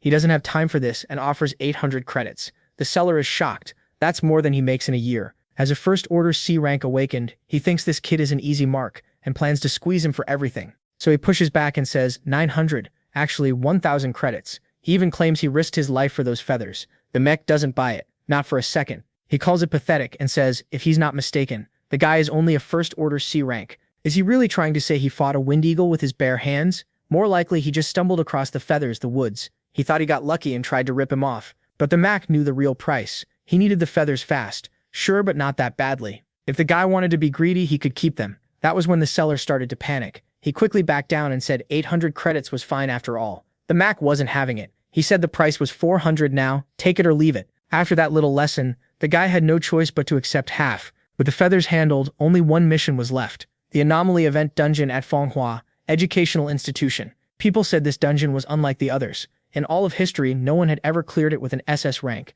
That was because it didn't test strength. It tested willpower. The mech chose to go in anyway. He wanted to see just how strong his mind really was. The moment he entered, he felt the world shift. Then he looked ahead and noticed something else. He wasn't alone in the dungeon. Everyone there had a headache. And Liang Tamefei pointed out how weird this dungeon was, even the way they were brought in. Li Zbolping introduced himself next. He said he was at the peak of First Order in the mental series, and asked if everyone else was mental type 2. Liang answered like it was obvious. Who else would pick a mission like this? The girl agreed. Mental types were known for weak combat power. Some of them couldn't even beat a normal mutant, and teaming up with other awakened usually didn't help much either. Li Ziping admitted they had a point, but he still believed this dungeon favored them. If it was really about willpower, then they had a real chance. He added that he'd been through 2 similar dungeons before, and asked if they were okay with him leading. The girl liked the idea, so Li turned to the boy behind him and asked if the Mechgo had any problem with that. The Mechgo said no, He just wanted to get moving. Then the mission appeared: find and imprison the ghost hiding in Fanghua School. Step 1. Figure out where the ghost is. Step 2. Don't trust lies. Step 3. Once the sealing talisman is active, if they fail to hit the ghost, the mission ends in instant elimination. Tenfei immediately got nervous and asked if ghosts were actually real. Li told everyone to stay calm. It was called a ghost, but really, it was the will of someone tainted by psychic energy before death, a kind of mental type mutation. Even so, ghosts were dangerous, because normal attacks couldn't hurt them, and they could also mess with other people's minds. Based on the first step, they needed to search the building for clues. If anyone found the ghost, they weren't supposed to rush in. Run, call the others and let him handle it. He said he had a way. Garuda said the old man sounded dependable, and he was glad Li was with them. Li split them into 3 groups to check the classroom, the archives, and the teacher's office. He decided Huangsha was the weakest, so she'd stay with him. Tenfei would go with Fang Yu, and Yining would search alone. If anyone found something, they had to share it right away. The mech headed to the archives and found almost nothing there except a few newspaper clippings. One article said Professor Tao was suspected of harming Wanfang, who later poisoned herself. Right then, a spirit lunged at him, trying to bite him, but the mech saw it was a woman's ghost and guessed it was Wanfang. He decided her will had fully formed and used will transformation on her. Then he started pounding the thing and knocked it back. A second later, he realized she had escaped. That made him wonder if the attack had just been a test. When everyone regrouped, they started sharing what they'd found. The mix said there had been a harassment case at the school a year ago. The victim was Wanfang. She later poisoned herself, and Professor Tao was the main suspect. Li's typing answer seemed obvious. Wanfang was harassed. Her family tried and failed to get compensation. Then after her death, she became a ghost, started a fire, and took revenge. After that, Taoist priest came and sealed her, but the talisman fell off. So their job was to find it and seal her again. He then asked Wenxia to explain her idea to everyone and suggested they meet in dorm room 201, where the fire happened, because he suspected the talisman was there. The mixer thought that logic was way too simple and wondered how Li's picked the right room so easily. Tenfo didn't question it at all. He just believed Uncle Li was right, that Wanfang was the ghost, and that they needed to head there. But then Nerdala looked back and spotted something. He warned Fei that something was behind them, then yelled for everyone to run. It was Wanfang. At the teacher's dorm, Li got there first and noticed the others still hadn't arrived. He said he'd wait outside and told the 2 with him to look for the talisman. The girl found the iron door jammed and said she'd try opening it with her will. Instead, the Mick ripped it open with brute force. They were stunned and started wondering if he was really from the mental series. The Mick just said this was faster. Inside, the girl called out that they'd found the talisman. The Mick also noticed a humanoid burn mark and pointed out that the talisman had fallen in the teacher's dorm. He asked Huang Xie if any of her clues mentioned a teacher being burned alive in that room. She said no and asked why that mattered. Just then, Nerdala ran in calling for Li's help, saying the ghost was after them. The ghost nearly caught Nerdala, grabbed his shoulder, and went into his mouth, possessing him. After that, Nerdala turned into a monster, and Tianfei tried to run, but Nerdala pounced and bit him. In the chaos, Li shouted that the ghost had taken Huangsha too and said he'd help. He told them they had to activate the talisman and get ready to seal the ghost. The Mick said he'd do it. He would activate the talisman. At the same time, Li used mental chains to bind the creature, locking Nerdala in place. He urged the Mick to hurry because he couldn't hold it much longer, and told him to seal it. But instead, the Mick grabbed the talisman and slapped it onto the teacher, the one who had been pretending to be Lis the whole time. The others instantly called him an idiot. They said he sealed the wrong target, wasted the talisman, and now they were all going to die. But the Mick asked if that was really true. He pointed out to Huangsha that when he threw the talisman at Fan Yuan dropped like a rock. Then everyone noticed Lis had been the one sealed, while Fan Yuan had only collapsed. That meant Lis had been behind everything. The Mick explained that Gu Shen had disguised himself as Uncle Li Ziping. Using will manifestation, he created the fake ghost. He was testing them, checking their abilities and messing with their minds. He first tried to break into the Mick's mind, but after seeing his will was too strong, he switched to someone weaker like Fan Yuan. It looked like possession, but he had really been controlling Fan Yuan's will the whole time. Then he staged that fake fight and kept pushing the idea that they had to seal Fan Yuan. It was all a trick to make them waste the talisman so the system would kill them and set him free. Bagsha realized that if what Yuan said was true, then if she had thrown the talisman at Fan Yuan, she probably would have died. The Mick said the enemy was sealed now and couldn't fight back, so he asked why he was still pretending, and told him to show his real form. Then he struck with his mental rays. The old man took the hit and started to change, finally revealing what he really was. His human shape melted away, turning into a horrible monster. He admitted his disguise had been perfect and asked how Yenning figured it out. The Mick just said the mission was over and they had won, so there was no reason to satisfy him. But Tammy laughed and asked if he really thought that was enough. He said the dungeon had another hidden objective, and without clearing every objective, no one could ever reach SS rank. The Mick asked what hidden objective he meant. Tao asked why no one had ever earned SS in this dungeon. Then he offered a secret. The hidden condition was making him disappear by his own will. If the Mick told him how he was exposed, he'd vanish. He asked what Yenning thought. The Mick compared it to Cadaver Academy. In his past life, if he hadn't known that dungeon's hidden condition, he never would have gotten cessed there either. It was a shame he hadn't had time to clear more dungeons back then. The army had him tied up with bigger problems. He said fine, he'd play Tao's game, but first he wanted to know why Tao cared so much. Then Tao started acting strange, and the Mick realized he had been born with spiritual intelligence. He could remember past runs of this same dungeon. That was why he was willing to reveal his disguise. He wanted to learn from each failure, perfect the act, and fool even more awakened people next time. Huangxia was horrified. Since the apocalypse began, she'd never heard of anything like that. If it was true, then this wasn't just a C-rank dungeon anymore. It might be B-rank or worse, maybe even a system bug. Ta praised Yurang for figuring that out and said he was exactly right. Then he asked again if the explanation would come now. The Mick said it was actually pretty simple. The first clue was the warning not to trust the ghost words. That should have pointed to Wanfang, but she never said a single word the whole time. And second, Li stayed silent in the chat, which made the Mick suspect he couldn't access the system. The third clue was simple. People only said Huanfang tried to run. Nobody ever clearly said she died. The teachers, though, they were definitely dead. And one more thing. If that talisman was meant for Huanfang, it should have been in her grave, not in the teacher's room. So the Mick pieces it together. Tao cornered Huanfang, and she tried to escape, but she lived. After that, she was locked away in an asylum and couldn't testify against him. Her family wanted justice, so they went to the school and demanded compensation. When that failed, they set the fire. As for Gushen, spiritual energy twisted his mind right before death, turning him into a ghost. The haunting only started after the fire, which is why they later brought in a Taoist priest to seal it. Huanxia says Yan Ling is right. They were so caught up in Li Zipibing's story that they never stopped to question it. Zipibing stayed calm and logical even after seeing a ghost, and that kind of nerve isn't normal for a First Order awakened. Tao admits the conclusion is right, but says the logic behind it is weak. He argues the ghost could have spoken after being sealed. Maybe the reason he wasn't sending messages was because he was busy searching for clues. Huanxia also could have told him about Huanfang trying to fool herself, and the ghost's form he says fits that tragedy perfectly. As for the dorm, Huanfang may have been trapped there, so of course she'd stay around it. The protagonist tells him that's fair. Those points alone aren't enough to convict him, but he also refuses to trust a ghost's words. If Tao wants the final clue, he has to disappear first. Then the Mick starts counting down. Tao calls Yanling cruel, but his body is already fading. He urges the boy to hurry up and explain. The Mick says the biggest detail is, then pauses on purpose, dragging out the suspense. Tao keeps pushing because he's almost gone. Thinking to himself with a mean little grin, the protagonist finally says the key detail is that he guessed. That makes Tao snap, and he starts cursing at him.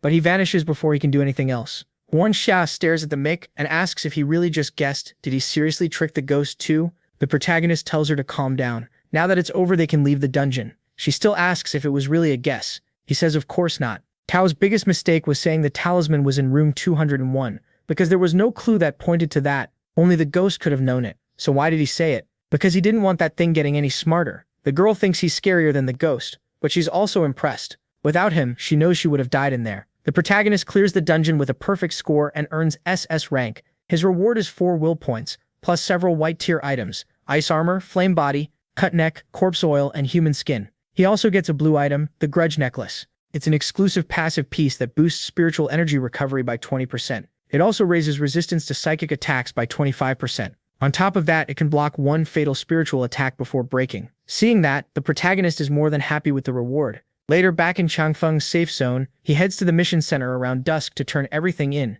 The staff member is shocked when she realizes it's Yenning, the same person who took 4 second-order advanced missions last night. She asks which one he finished, and when he shows her the results, the attendant freezes. He cleared all 4. The Mick just asks if she can move a little faster. That gets her moving, and she quickly starts processing everything. The advanced missions for the strength, agility, physical, and mental series are all completed. He gains 1 point in each stat and also gets a bonus reward of 7,300. He thinks to himself that he reached second order in less than a week. The sword finger system really changes everything. He's growing much faster than he did in his past life. As he leaves, the attendant mutters that this is ridiculous and decides she has to report it to her superiors. Now the protagonist has 19 strength, 18 agility, 15 physical, and 35 will. He figures that's pretty good. Even without gear bonuses, those stats already put him far above a normal second order awakened. Still, he's short 23 points if he wants to learn that B-rank sword technique book he bought. He thinks about spiritual fruits. Each one can raise every stat by 1 point until they hit 20. After that, things get harder. In total, he'd need at least 35 fruits, and at 6,000 credits each, that means at least 210,000 credits. Right now, that's impossible. He's already cleared most of the worthwhile dungeons in Tianfeng. The only one left that matters is the Factory of Death near the border of Zhenjia. If he remembers right, there's a high-level blue item there, and it can sell for a lot. But when he arrives, he spots signs of a zombie horde. That shouldn't happen for another year. In his past life, Tianfeng got hit early by a huge wave, and a lot of people died. If he remembers right, it was supposed to happen a week later. Realizing that, he decides he needs to warn Commander Xiaoxia so the city can prepare. But when he goes to Xiaoxia, he's surprised to find that Yanning has already sent a message. Tianfeng will be hit by a massive zombie horde in a week, so the city needs to strengthen its defenses right away. Xiaohai doesn't believe the protagonist. He figures the boy didn't get any special treatment for his SS rank and is now chasing attention. Or maybe his powers are just so weak that every little threat looks huge to him. He says the world has been peaceful since the last big war between humans and zombies 40 years ago. The undead are trapped in abandoned cities now, so another outbreak seems unlikely. To him, finding the mysterious Third Order in Tianfeng matters more than wasting resources on a warning that might be false. So in Tianfeng's safe zone, he heads into the meeting room, where several people are already gathered. They ask Huang if he found anything important about the Third Order, and whether the new lead is real. Huang says yes. Their suspect is Yanning. Xiaohai can barely believe it, and asks how that makes any sense. Huang explains that they had doubts too, but after investigating, Yanning's recent actions line up best with what the Third Order has been doing. On top of that, he recently bought a spiritual house, something normal people can't afford. So Xiaohai asks if Huang is really saying Yanning is the mysterious Third Order. He still doesn't buy it. Then Liao Tian, the military committee representative, speaks up. Yanning only awakened a week ago, and even with SS rank talent,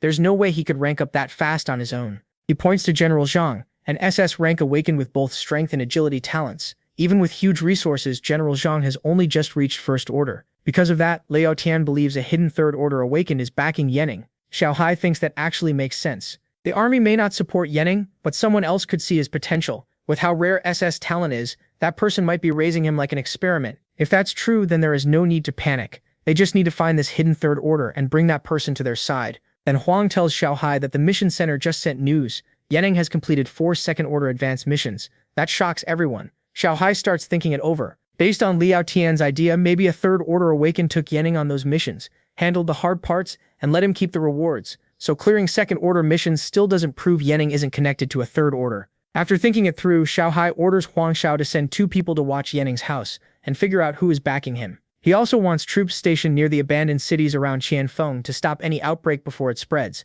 He says that if a Third Order really is helping Yanning, that person may have warned him about the zombie threat. Better to prepare now than regret it later. They're so stubborn that it's easier for them to believe someone powerful is hiding behind the protagonist than to accept that the kid might actually be that strong. Huang Xiao gets the message right away and leaves. Before he goes, Xiaohai remembers one more thing and calls out to him, "Get the blue equipment for Hong Gang and stop bothering him." After that, the scene shifts to the border between the safe zones of Tianfeng and Xinjiang at the Factory of Death. The protagonist arrives and notes that his Sword of the Storm is gone, so it's time to enter the dungeon anyway. As soon as he steps inside, he gets the notice. This is a B-ranked dungeon, and the minimum requirement is Second Order. It's a war-type dungeon with random objectives. There will be 7 enemy waves, and players get rewards for surviving each one. After every wave, they'll have 3 minutes to vote on leaving. At least 70% must agree to trigger the exit. If not, they have to survive all 7 waves. The first wave begins in 5 minutes. Everyone looks around, and the protagonist quickly realizes these people aren't ordinary. They're all from the same faction. And Lin Lan is there too, a Third Order awakened. That shocks him. Just being near this person gives him a bad feeling, like something terrible is coming. One of them introduces himself as Zhang Lin, an advanced Second Order awakened. He says war dungeons are all about teamwork, so he was going to offer himself as leader. But since a Third Order awakened is here, he's willing to let her take charge. She clearly doesn't like that and drives a blow into his stomach, making him cough up blood as the attack keeps going. The Mac sees right away just how insanely fast she is. Lin Lan starts stomping on the guy's head. She warns that one more hit will kill him. He cries out, asking what Zhang Lin did wrong and why a Third Order is doing this. Lin Lan orders the other 3 to seize everyone at once, warning that anyone who resists dies. Her lackeys tell the whole group to stay together and not move. Song Gang says they figured it out too late. They walked right into a farm group. Lin Tang curses their luck because even peak Second Order fighters can't beat a Third Order. These farm groups use awakeners like cannon fodder. The meek realizes they force others to fight up front while they take all the rewards. To mutants and awakened beasts, humans are food. To farm groups, people are basically tools. Song Gang thinks Zhang Lin might still be alive, so they need to vote to leave while they still outnumber Lin Lan's group. But the Third Order moves first and kills him on the spot. Even Song Gang is shocked. Then Lin Lan introduces herself. She says they're the Bloody Wolf Squad. She's Captain Lin Lan, and this mission is now under their control. Their lives depend on her, and if they survive the 6th wave and hand over all their rewards, she claims she'll let them live. The mix already knows that's a lie. Trash like her was never planning to spare anyone. Too bad his celestial light trap is still on cooldown. If he could pair it with the storm sword, he'd wipe them out in seconds. Right now, only the storm sword is ready. It's strong, but he doesn't know how powerful this 3rd order is or whether she has blue defensive gear. If one strike can't kill her, he might die instead. For now, staying quiet is the smartest move. Lin Lan says the first wave is about to begin and orders everyone to report their rank, class, and skills. Song Gang goes first. He says he's from the physical series and fights in close combat. Lin Tang says he's from the agility series and specializes in ranged attacks. Jin Tao says he's from the strength series and fights up close. Huang Xiaobo says he's from the agility series and attacks from range 2. The mech says he's 2nd order from the mental series and a ranged attacker. Lin Lan is surprised to see a mental type here. She says that's rare, adds that he has a pretty face, then calls it a waste. The mech keeps calm and thinks that's fine. She can keep underestimating him in the early waves. Then the first wave begins. 100 enemies, including 1 2nd order mutant. Lin Lan says the peak 2nd order fighters will lead each squad. As for everyone else, she says they'd better fight with everything they have, because if she thinks anyone is holding back, she'll crush their bones herself. Song Gang is furious. They aren't even helping, just using them as shields. Zombies in front, farm group behind. He wonders if any of them will make it out alive.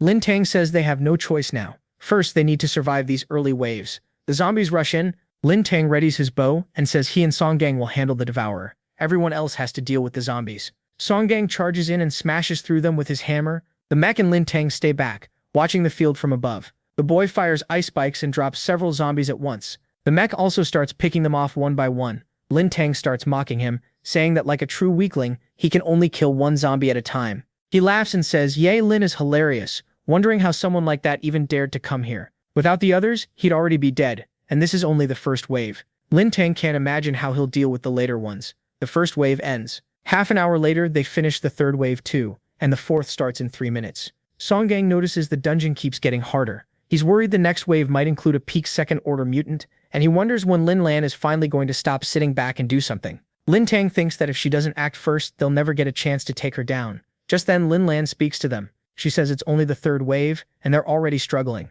Maybe the 2nd order fighters are pretending, or maybe they're really this useless. Then she makes it clear she won't lift a finger until the 6th wave. If they want to live, they'd better stop holding back. She notices the mech is still unharmed. He says it was just luck, but Lin Tang cuts in and says that's nonsense. Everyone else is doing the real work while he's just tossing weak mental attacks from a safe distance. What else can he even do? Song Gang studies the boy and thinks he must have some hidden card. Otherwise, how did he reach 2nd order? Maybe he can only use it once or twice, but even that could help when the time comes. The 4th wave begins with 400 zombies, 1 peak 2nd order enemy, 2 2nd order mutants, and 6 1st order mutants. As they charge in, Song Gang tells Lin Tang the plan. They'll focus on the peak 2nd order zombie king and the advanced 2nd order mutant. They have to keep those two busy. Everyone else needs to handle the zombies and the 1st order mutants. At first things go smoothly, but Song Gang gets hit and Lin Tang warns him to be careful. While Lin Tang is launching attacks, a mutant slips past and leaps onto one of their people, latching onto his head. It kills him. Wanfang manages to catch that mutant and finish it off, but its blood splashes all over him. The blood is corrosive. The stressed-out boy fires ice spikes to save his friend, but everything is falling apart too fast. He can't keep up. He thinks Wang Yan is dead, Gentle is badly hurt, and the other squad is surrounded. It feels like it's over. The mech realizes that at this rate they won't even reach the 6th wave. If that happens, he won't get to use his real plan. So he decides to step in. He speeds up and cuts down several enemies at once, then uses telekinesis to strike, sending zombies flying and racking up a multi-kill. The talkative guy stares in shock when he sees the mech finish off a 2nd order mutant with a single blow. He can't believe this is the same useless guy from before. The mech tells him not to get ahead of himself and to watch his mouth from now on. Then he tells Linla to stay focused. The fight isn't over yet, and there are still plenty of mutant zombies left. The boy says that's fine by him. He'll take care of that 1st order devourer. Linla narrows her eyes. So he did have some tricks. At that speed, those boots must be blue equipment. Now she understands why he dared to enter. One of her lackeys asks if they should kill him now, but Linlin says not yet. They don't have many people, so for now they'll just watch him and finish him off next round. She figures that telekinetic burst is probably his only real move. A mental awakener like him is nothing. She can crush him like a bug. For now, she tells them to focus on the 2 peak 2nd order fighters, since those are the real threats. She can tell they're planning something. Half an hour later, they clear the 4th wave and the 5th starts in 3 minutes. Song Gang tells Lin Tang they've already lost 1 close-range fighter and 1 ranged fighter, plus another person was badly injured this wave. He only has 2 strong skills left, and wants to save them for the 6th wave. Lin Tang says he's in the same spot. They just have to hold on until wave 6. Once Linlun finally moves, that'll be their chance to attack together and kill her. Song Gang asks if Lin Tang saw what the Mick did. Unlike other mental awakeners who need rest after attacking, he can keep going almost non-stop. Lin Tang agrees that he's different. They can only hope he still has more hidden moves, and for the next wave, as long as he doesn't ruin the plan, it's better to keep him alive. Then the 5th wave arrives, 500 zombies, 2 peak 2nd order enemies, 3 2nd order mutants, and 8 1st order mutants. As they surge forward, a giant spider starts tearing through the battlefield. Another monster appears too, a mutant centipede. Someone yells for everyone to be careful, and the Mick immediately recognizes how dangerous it is. It fires attacks in every direction. Giant mutants are hard enough to fight even with strong skills, and finding this thing's weak point could take forever. So the boy says they need to kill it right now. He curses the disgusting farm group because there's no way they'd ever let them live long enough to reach the 6th wave. Song Gang tells Lin Tang to move now. They have no choice left and need to use everything they've got. The boy fires an ice arrow, while Song Gang uses his spirit war hammer. Lin Lun watches and asks if they really thought they could save energy and still live. If so, they're even dumber than they look. Then the centipede rushes straight at the mech. It closes in near the spider, trying to trap him, and Song Gang realizes they got there too late. Lin Lun wonders if the mech is dead, but the mech bursts out by sprinting right over both monsters. Lin Lun notices at once that he had another hidden move. Lin Tang keeps firing arrows into the spider, while Song Gang joins him so they can bring it down.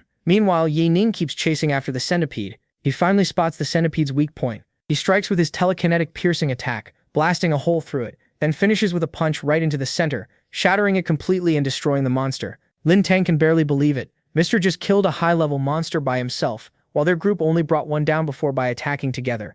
Seeing that, Lin Lan figures out MC is a beginner psychic awakener with 2 blue-grade items, and to her, that makes him a perfect target. She tells her team not to worry, the next wave belongs to them. For now, they shouldn't kill him. Just break his arms and legs so she can torture him slowly afterward. Song Gang realizes the next wave will leave only him and the protagonist standing, and Lin Lan's group will definitely make their move then. Lin Tang says even wounding her is enough. They can let the protagonist land the finishing blow. Then the 6th wave begins, bringing 3 peak 2nd order enemies, plus several other 2nd order mutants. Lin Lan calls it the last wave and tells everyone to go all out. She tears through several enemies with her kicks and says that if they can hold on, she'll only take the loot and let them live. She claims the peak 2nd order berserker for herself and orders the others to deal with the rest, but the giant nearly lands a hit on her. She answers with another brutal kick and kills it, only for another one to rush her from behind. This time she activates her blood shield, and Mr. watches while fighting the scorpion. He figures out she has a double awakening, agility and strength, plus speed, damage, and defense buffs. She's way above Hong Gang, and that's probably not even everything. MC can tell she's still hiding more tricks, so he knows he can't rush in carelessly. Lin Tang says they'll keep that bloodthirsty butcher busy, but once Lin Lan finishes the berserker, she'll come for them too. So they keep stalling while she keeps killing, and in the end she leaves that fight to them. Hong Gang is already in serious trouble, and when Lin Lan turns toward that thing, she orders them to keep the monster distracted because she's going to kill it herself. Hong Gang then tells Lin Tang to use the spiritual flame arrow. But when the arrow flies toward the monster, it also heads straight for Lin Lan. Mr. instantly knows this is bad. They move too soon. There's no way she'd fall for something that simple. She has to have a backup plan. The arrow hits and a huge explosion goes off. Lin Tang thinks Hong Gang got her, but in reality, he was the one who took the hit. Lin Lan mocks them, asking if they really thought she hadn't seen it coming. Mr. realizes she switched places with Hong Gang and wonders if it's some kind of damage transfer skill. Even while slicing off the scorpion's tail, he keeps thinking about it. Lin Lan says they at least forced her to use one of her trump cards, so she gives Lin Tang fake praise for the attempt. Then she rushes him, slams him in the stomach, throws him to the ground and starts stomping him. She says she'll begin with his right arm. She wants to see if he can still heal from that. She adds that he'll end up as a zombie golem, then orders the others to finish the rest and start gathering the loot. They agree, and one of them goes to Lin Tang, telling him to hand over his gear and credits if he wants to leave alive. If not, he'll be begging for death before she gets there. Another one threatens Song Gang, saying his left hand will be next. Both of them still try to resist, but then Mr. puts on an act, begging them not to kill or torture him, and pretending he's completely broken. One of them says the kid is smart, but orders are orders. The boss wants him crippled. The protagonist tells him to wait, saying that if they're going to do this, he should at least transfer his credits first. In his head, he knows the next wave is his only shot, so he has to stall until then. The 6th wave ends, and all participants get the choice to leave or enter the 7th wave, the final battle. Mr. decides it's showtime, kills the man in front of him in an instant by tearing off his head, and finally reveals what he's really been hiding. He chooses to enter the 7th wave at maximum difficulty. Very few people know this, but picking max difficulty doesn't need a majority vote. The dungeon keeps going no matter what, so his vote forces the next stage to begin, and the system tells everyone to prepare for Wave 7. One of Lin Lan's lackeys panics, saying the boss promised they'd leave after looting the place. He can't believe what he's seeing and asks if they don't need 70% of the votes. Another says he heard the 7th wave has peak third-order mutants, and not even the boss can handle that. Song Gang says this is karma. They're all going to die here and they'll go down together. Lin Lan snaps and demands to know if this was Song Gang's doing, swearing she'll kill him. But before she can act, a massive worm appears right in front of her, while Mr. quickly kills the other two nearby. He calls out to Song Gang and the others, asking if they can hear him. If they can still move, they need to run as far away as possible. Once they realize it's yelling, they think they might actually have a chance. Mr. says Lin Lan probably doesn't know this, but third-order mutants have spiritual intelligence. They're different, smart, cruel, and they love hunting strong awakeners, especially people like her. Once that thing grabs onto her, wiping out the rest of her team will be easy. Funny how the hunters became the hunted. MC tells them not to worry about revenge anymore. They can leave this one to him. Meanwhile, the monster keeps focusing on her, and when Lin Lan looks back, she tries to switch places with a corpse and run. He spots the trick right away. Just like he guessed, that transfer skill has a range limit, and from this far out she can't use it. The monsters keep chasing her, and she manages to escape at first, but eventually gets hit. Mr. thinks this is his chance. He uses the Sword of the Storm and wipes out all those monsters at once. Lin Lan is stunned and asks what kind of power that is. It's way beyond a normal third-order mutant, and she can't believe there's another third-order awakener here besides her. Mr. cuts through everything, and she notices the attack range is too huge. She's trapped. Then the Death Factory is declared cleared, and the exit will open in 5 minutes. Lin Tang is shocked that the protagonist just killed a third-order mutant and an awakener in one strike. He starts thinking MC might be mid-third order, or maybe even advanced third order. But he says there's still one life sign down there and wonders if she's somehow still alive. He uses psychic detection and telekinesis, confirms she survived, and throws a dagger. Lolman realizes that dagger came from Mr. The protagonist now knows for sure she's alive and protected by some kind of defensive item, so he decides to finish it himself. He aims for her forehead, but the equipment saves her life. Mr. realizes he can't break through, so he thinks about turning the blade into a drill. Lin Lan thanks her luck for investing in that passive A-rank defense item. MC says it looks like his telekinesis can't slice through it, but in her current state she has no strength left to fight, so he may have to do this the hard way. She asks if that explosion really came from him, and wonders if he's a hidden third-order awakener. He can tell her barrier is incredibly dense with nothing getting through, so he keeps attacking until it starts to crack. She tells him to just kill her already, if that's what he wants, and asks why he has to humiliate her like this. That makes Mr. realize she's not thinking about survival. She thinks he's shaming her because he can't kill her cleanly. So she's more scared of humiliation than death, and that gives him an opening. He knows it's dirty, but if that's what works, he'll use it. He asks if she wants a quick death, then says she should have thought about that before torturing other awakeners. She asks what he plans to do. Now completely helpless, she asks if this is revenge. The protagonist says she still hasn't seen real humiliation. Then she asks what she has to do if she wants him to kill her fast. He says it's simple. Give up exactly what they plan to steal from others, all her items and every last credit. She asks how she can trust him. Mr. says she doesn't have any choice but to trust him. Shaken, she begs him not to go further and says he'll get what he wants, but if he's lying, he'll regret it. So she hands everything over. A blue spirit flower, the blue cold fire gauntlet, the blue incapacitating flower, and 13,000 credits.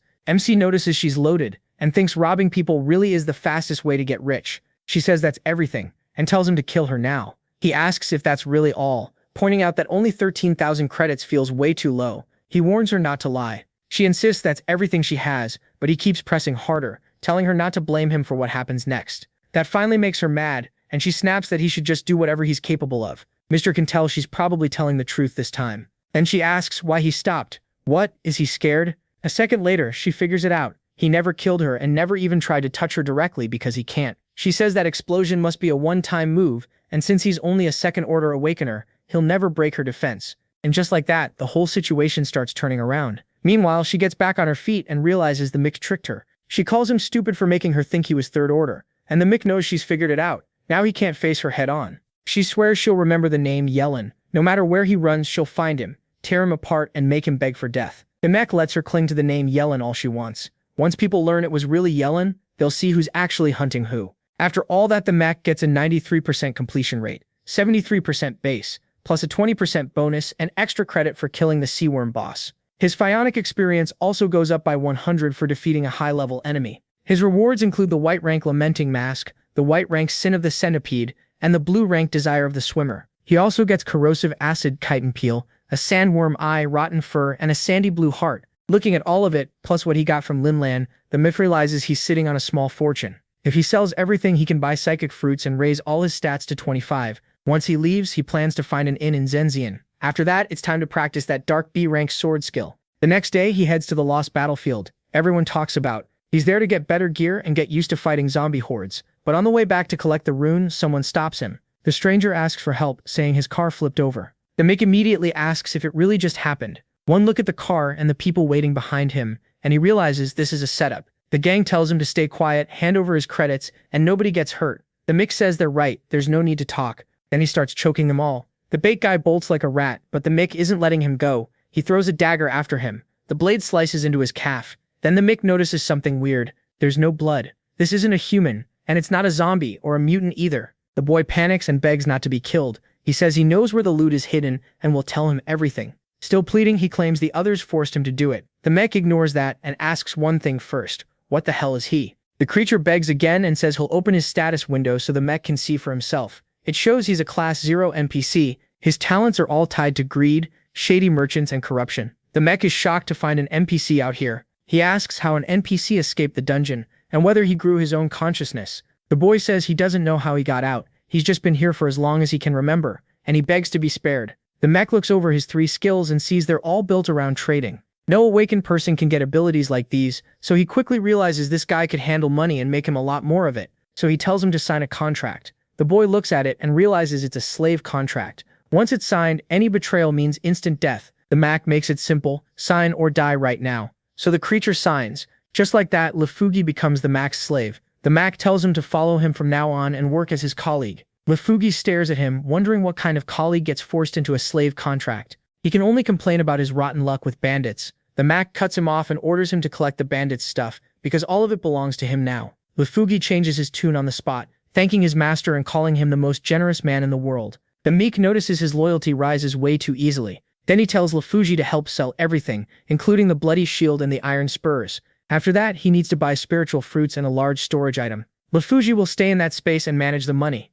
When the Mick gets home, Lefugi says he's the biggest spender he's ever seen. The guy is eating spiritual fruits like they're plain rice. The Mick just tells him to go back to his calculations. Then he keeps eating the fruits, raising every stat. Soon, all of them reach 25 and he finally gets what he wanted. Now it's time to learn that dark attack skill. The upgrade works even better than expected, turning the sword art into the SS rank dimensional cut. It tears open space, makes him untouchable for 1 second as he enters it, and ignores all defense. Even the Mick feels this is overpowered. He decides to test it tomorrow in the Lost Battlefield dungeon. When he enters the B-rank area, he appears with a few other people. 2 of them, Shen Yong and his sister Shen Yao, introduce themselves as advanced second-order awakened. Shen Yao says the system matched them with a high-level second-order fighter. But looking at him, she wonders if he's too young and asks if he's lying about his strength. Shen Yong tells his sister to stop messing around. The Mick studies their clothes and figures they're probably from a military family, which means he needs to stay careful. Shen Yong apologizes for his sister, saying she's been spoiled since she was little. The Mick says they can call him Ye Lin.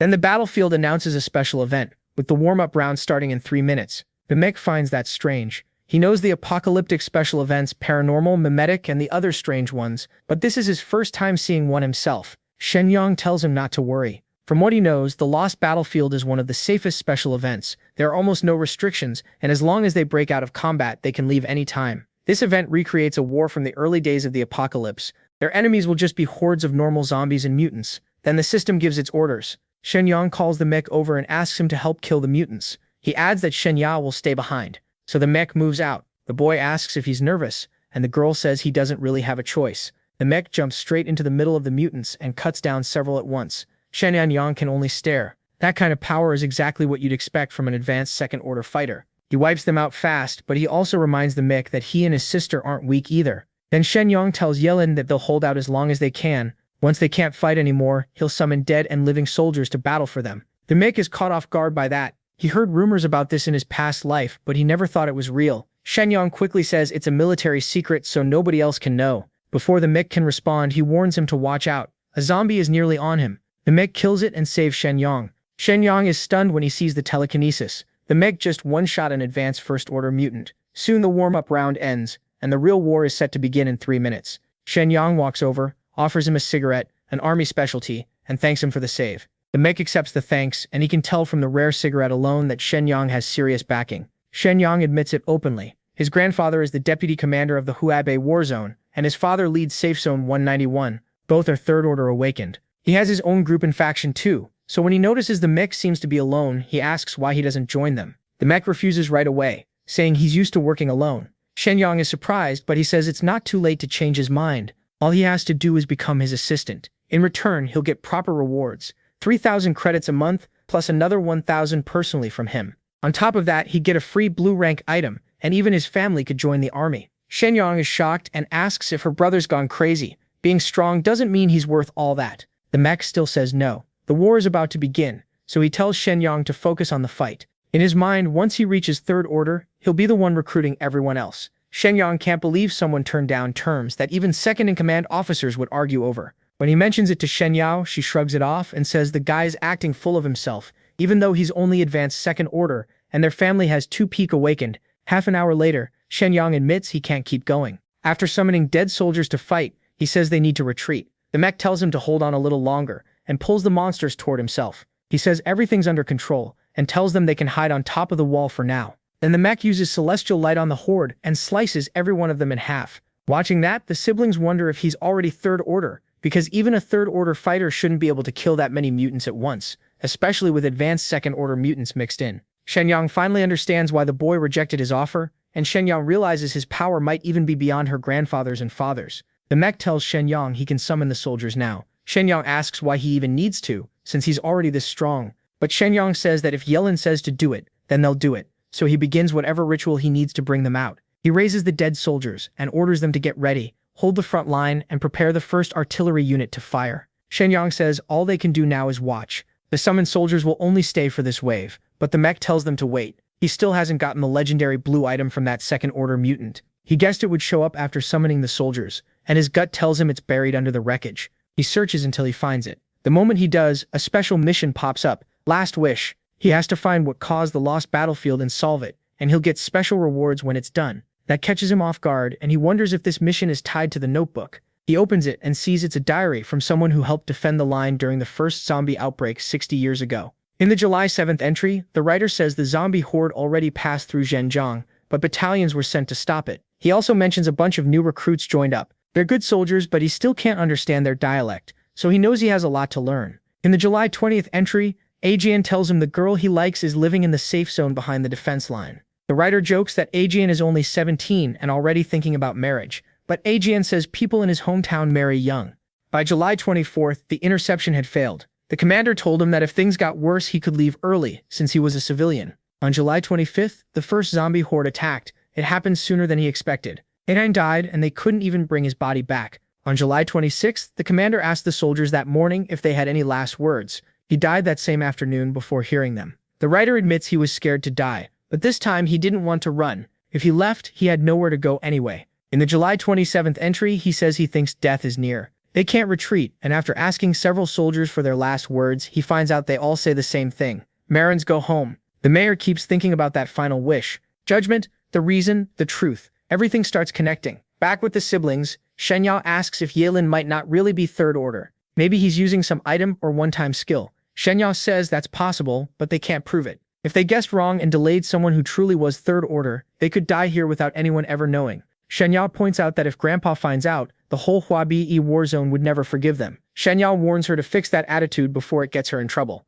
Either way, if Yo Yinlin really is Third Order, they need to bring him to their side. Then their father and grandfather would praise them for sure. So Shenyang calls out to Yolin and says these soldiers won't last much longer. Once Third Order mutants show up, the summons will vanish, so they need to leave before that happens or they'll become targets. But the mech asks if he knows how the lost battlefield ended and how all these soldiers died. Shenyang says his father wasn't even born back then, but from what his grandfather said, the battle was a total loss. No one came back alive. Because they held the line, the people in the rear managed to retreat, and his grandfather was one of the survivors from the safe zone. The mech finds that odd. If the battle was such a complete defeat, then how was the zombie horde stopped in the end? Shenyang says he doesn't know. There are only rumors that the horde vanished on its own. The mech just says he understands. Shinjung asks what's wrong, and Shinjung wonders why he's so focused on stories this old. Then the mech asks if they know what Marins means. Shinjung asks as it's a secret code passed down in their army, but he doesn't know the meaning. Shinjung adds that they only know the dead soldiers appear to fight whenever that word is shouted.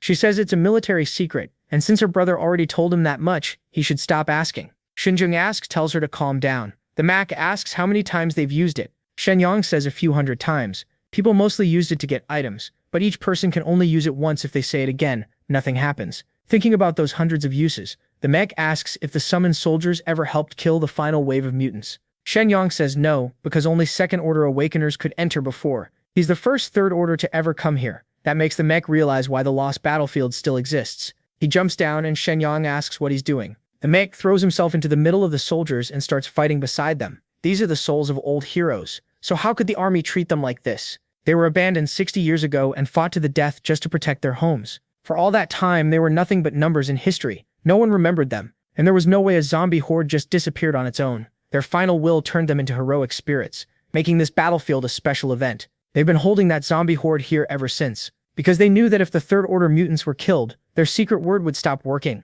and they would never be able to fight for their descendants again. To him, that's a lie. They're being used, and the word Morans, which carries all the hope of those old heroes, has been exploited by the army hundreds, maybe thousands of times. This time, even if he dies, he'll take them home. Shenyang thinks he's lost his mind. Is he really planning to face the final third-order mutant? Shenyang also finds this strange. If Yahello wanted to fight a third-order mutant, he didn't need to summon the soldiers, and he definitely didn't need to help them. He thinks Yahello should be saving his strength. Shenyang says the third-order mutant will appear soon, and even Yahello could die if he pushes this too far. She says they should retreat now, and Shenyang agrees it's the best moment to leave. But if they go now, they may never get another chance to speak with Yahello. So Shenyang tells her to wait a little longer. They only need 10 seconds to escape, and if Yahello really can't kill the third-order mutant, they'll still have time. Then the ground starts shaking, and when they look ahead, they see it. The third-order mutant has arrived, and it's gigantic. The two of them freeze in fear. That size is absurd. The mech knows he can only use dimensional cut now. He has no idea how well it'll work, and he can't rush it. He draws his sword and decides to use it only when he gets close enough. He measures the distance, 70, 59 meters, 40 meters. As he closes in, he thinks now's the moment. He uses dimensional cut and slices the monster in half. Then he notices everything has gone still, and realizes he's inside dimensional space, where time moves completely differently from everyone else's. Not only that, he can even see through objects. He can sense his own body anywhere inside that dimensional space, and it can pass through anything. Now he understands why the system said that inside dimensional space he can ignore all defense. In that moment, he's basically invincible. He utterly destroys the monster, killing it by himself. Shenyang can hardly believe it. A third-order mutant, a super mutant strong enough to wipe out an entire safe zone, was shredded by one man. He says he only blinked and missed the whole thing. Now he knows he was wrong. Yahello really is third order, and he's even stronger than Shenyang's father and grandfather. Shenyang has seen several third-order awakeners since he was little, but never anyone like this. He wonders if Yahello is already at the peak of third order, someone truly one in millions. Then the event ends, telling them to leave within 10 seconds. The lost battlefield is about to disappear forever, and the soldiers can finally rest. Shenyang is shocked that the battlefield is vanishing for good. He asks Xilan what that means, but the Meg shouts Morans, Morans, Morans to all of them. The soldiers answer Zumai and begin to return. They thank the Meg. Shenyang asks why he used the summon word when they were already summoned, but the Meg says they can talk after they leave because this place is collapsing. Once he's out, the completion rate reaches 100%, and he gets an SS variation along with a pile of equipment. After this battle, he's finally reached the peak of second order. He should be happy, but instead he feels sad. Even after helping those souls rest, he still wonders what else he can do for those heroes. The system says he completed the event Last Wish. He can now continue the mission and return home in the name of those soldiers, or finish here and take the rewards now. He says he'll do it either way, mission or not. Just then, Shenyang walks over, happy to see the mech is still there. He says they didn't come out of the dungeon in the same place, so he was worried they wouldn't find him. He says he already transferred all the rewards he got from that dungeon, and they should have arrived by now. The mech thanks him, and Shenyang says he and his sister want to invite him to lunch, asking if he's free. But the mech tells them to forget lunch for now. He has something he needs to do first, and he asks if they can help. He says the honor is his and asks what help is needed. The mech asks him to find the hometowns of the soldiers who died in the lost battlefield. He wants to visit them himself. He contacts Vice Commander Shu and tells him to track down where those soldiers came from, then send the information over. Shu agrees, and Shenyang gets to work. Soon, Shenyang finds it. The place is about 300 kilometers from Shen, so he offers to take the mech there by helicopter. Once they're in the air, his little sister asks if he's really just going to let Lu Yi go. She also brings up the vanished dungeon and asks how they're supposed to explain that, especially since the army cared a lot about it and even summoning rites had to go through their grandfather. Then she asks if, after giving the mech all the rewards, Shenyang is also planning to help cover this up. He tells her yes, it is serious, just like she said, but he won't just help hide it, he'll take full responsibility himself, and it may not stop at the rewards. He figures he might need to send the mech 10,000 or even 100,000 credits too, but his sister pushes back. She knows the mech is strong, yet he showed zero interest in joining them, so she wonders if trying to win him over is even worth it. Shenyang says it is. They can't dodge responsibility for this mess anyway. As long as his political enemy is around, that man will try to dump the blame on them. So instead of waiting, they should step up and take responsibility for Yilan themselves. He adds that the mech already asked them to investigate something, and that says a lot. He still doesn't have support from any military faction. Even if he doesn't talk much, Shenyang can tell he's the emotional type. If they want his support, they need to treat him sincerely. Smart move from Shenyang. People like that are rare. Meanwhile, the mech keeps wondering whether the seniors are still out there somewhere, or if they've finally gone home. At the Wang clan, the mech asks the clan lord if he remembers the warriors who left 60 years ago, the ones who went to fight for Yang City. The moment the lord sees the photo, he starts talking about Yang Marais, and the mech says that's right. Then he tells him they all came home. Not long after, one of Shenyang's men comes over and says they investigated the matter. 5 elders still remember what happened 60 years ago, and they also brought supplies to help the villagers live better. He adds that he even brought the village chief to talk about the monument. The Mac thanks him, but the man says there's no need for that. The young master told them to do everything they could to help. Then the Mac speaks with the chief and personally transfers 4,000 credits, asking if a monument can be built there for the heroes. The chief says that's far too much, but the Mac tells him to use the rest for the village children. The chief thanks him and promises to carve every hero's name with care. The Mac tells him he doesn't need to be so formal. Now he says his seniors can finally rest. With that, the last wish mission is complete. He gets 100 fame points, and the oath is finished too. His reward is a blue rank necklace that adds 1 to all attributes, plus 33 more speed for health recovery and spiritual strength. Its skill, unwavering conviction, restores 15 mental points in 10 seconds. The system calls it a blessed necklace. The Mac thanks all his seniors and says he'll keep using it until the day every war is over. As for fame, that's something you can't just buy. He figures it may become useful later, maybe even when he starts building his own army. That also makes Shenyang's faction look like a good choice. After leaving the dungeon, Shenyang never pressed him about its disappearance. He simply agreed to every request, which makes him seem dependable. The Mac still doesn't like him much, but he thinks Shenyang honestly doesn't know the truth about the lost battlefield. After he gets back, he'll ask more about the dungeon and probably ask for more help too. Then when the Mac calls Shenyang, the guy sounds thrilled. Later, while walking through the city center, the Mac realizes someone is watching him. He's right in the middle of Zhenjiang's safe zone. Other than Shenyang, nobody should know who he is. He wonders if it's that third-order commander from Zhenjiang whose kill he stole, or maybe Shenyang changed his mind. But that doesn't make sense. Shenyang wants to recruit him, not kill him. And that commander doesn't even know the Mac was the one who took his target. So maybe it's Linlan from the Wolf's Blood Squad. She could have tracked him down fast, and with his skills still on cooldown, he can't risk testing that guess. Right now, the real problem is escaping. He considers using the Thunder Boots and making a run for it, but forces himself to stay calm. If they're following him without attacking, then they're still unsure. They don't know his skills are recharging. If he runs now, he'll only expose himself, and then they definitely strike. The best move is to act normal and find somewhere to hide. He spots a place that might work. At a time like this, anyone still drinking in a bar is probably rich, powerful, or both. So he heads inside, planning to bluff his way through. Inside, a girl is drinking surrounded by security. She complains to the bodyguards, wondering if it's just her imagination or if the bar is full of old creeps tonight. One of the guards says they should head home after this drink, but she refuses. Then she turns and notices the mix. He can tell she's young, with flashy dyed hair, heavy makeup, and a club girl style. He figures she's probably in some rebellious phase. She walks right over to him, and the Mick notices something important. Her earrings and rings are all blue-grade equipment. He also realizes the 4 strong people behind her are likely bodyguards at high second order or peak second order. Nobody in the bar dares mess with her, so she clearly has serious backing. She asks if he's alone and whether he wants to drink with her. The Mick knows a third-order killer may still be outside, so he tells her he'd love to, but now isn't the best time. She just shrugs and says that's fine. She has plenty of money. Then she orders the waiter to bring 2 cocktails, says she's not going home tonight, and tells him to charge it to her account. The Mick feels a little bad, but he has to use this chance to get away. Without knowing his full strength and seeing 4 strong second-order guards with him, even a third-order enemy would think twice.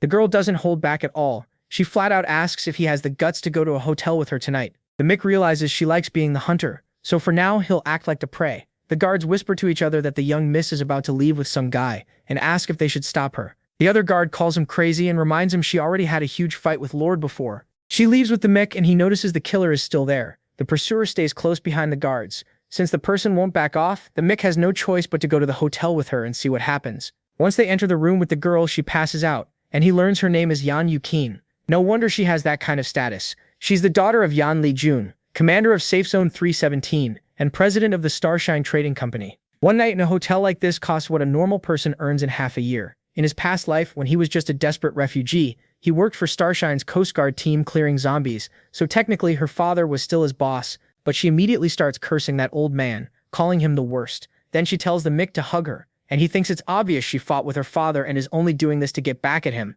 To the Mick, she's acting childish. He decides it's time to scare her a little and push her back into line. So he asks if she's serious, and says he won't go easy on her by just tossing her onto the bed. The second he gets close to her, she loses her nerve and bolts, saying she'll take a shower first. The Mick figures he was right. The silliest prey always tries to act like the hunter. After leaving the room, he thinks she's all bark and no bite, and doubts she'll come out of that bathroom anytime soon. Then he remembers the third-order killer is still downstairs. That figure looks suspicious, but from the build, it doesn't seem to be a woman. Maybe it's someone working with Lin-Nan, or someone else entirely. Thinking deeper, even after 2 lives, he still can't explain the missing time from before the awakening test. A total stranger killing him out of guilt. Never made sense. If someone was really trying to kill him back then, poison would have been the easiest way. So why go through all that trouble? As for Lin-Lan, she was badly hurt last time and should still be recovering. Still, she might have ties to other hunting squads and could have hired another third-order fighter to kill him. No matter who it is, he needs to shake the tail and get that person away from here. So he contacts Fui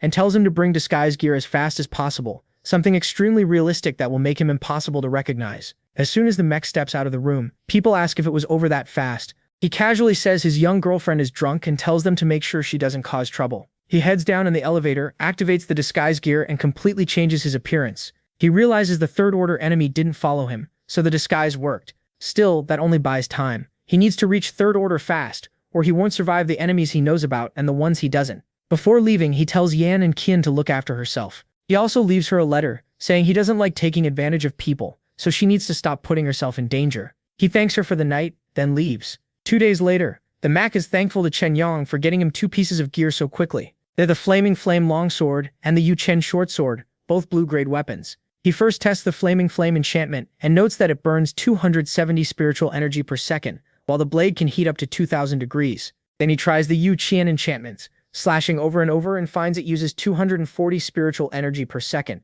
Its edge is so sharp, it's almost like a laser. His spiritual energy reserve is enough for smaller fights, and with these 2 swords, plus the speed from the Thunderlight boots, the protection of the Blood Spirit armor shield, the leg blade from the debilitating armor, and the toughness from the Oath necklace, along with his 3 ultimate skills nearly recharged, he can pass as a third-order fighter and enter the high-level dungeon called Hellgate. Hellgate is an underground dungeon. Every floor is filled with zombies or mutants, and every 7 floors there's a special mutant acting as an elite. On the final floor, a third-order level mutant waits. The place is also packed with rewards. Besides mutant drops, it contains spiritual energy crystals, which makes it different from most dungeons. If he finds a large chunk, it could be worth more than any blue-grade item. The mech enters Hellgate, and as he moves deeper in, he sees 40 people already inside. He knows this trip will decide whether he can fully max out his second-order stats. Some people are trying to collect crystals, but another man stops them, saying they're wasting time. In Hellgate, spiritual crystals only drop from monsters, and even if someone spots one early, they can't just take it.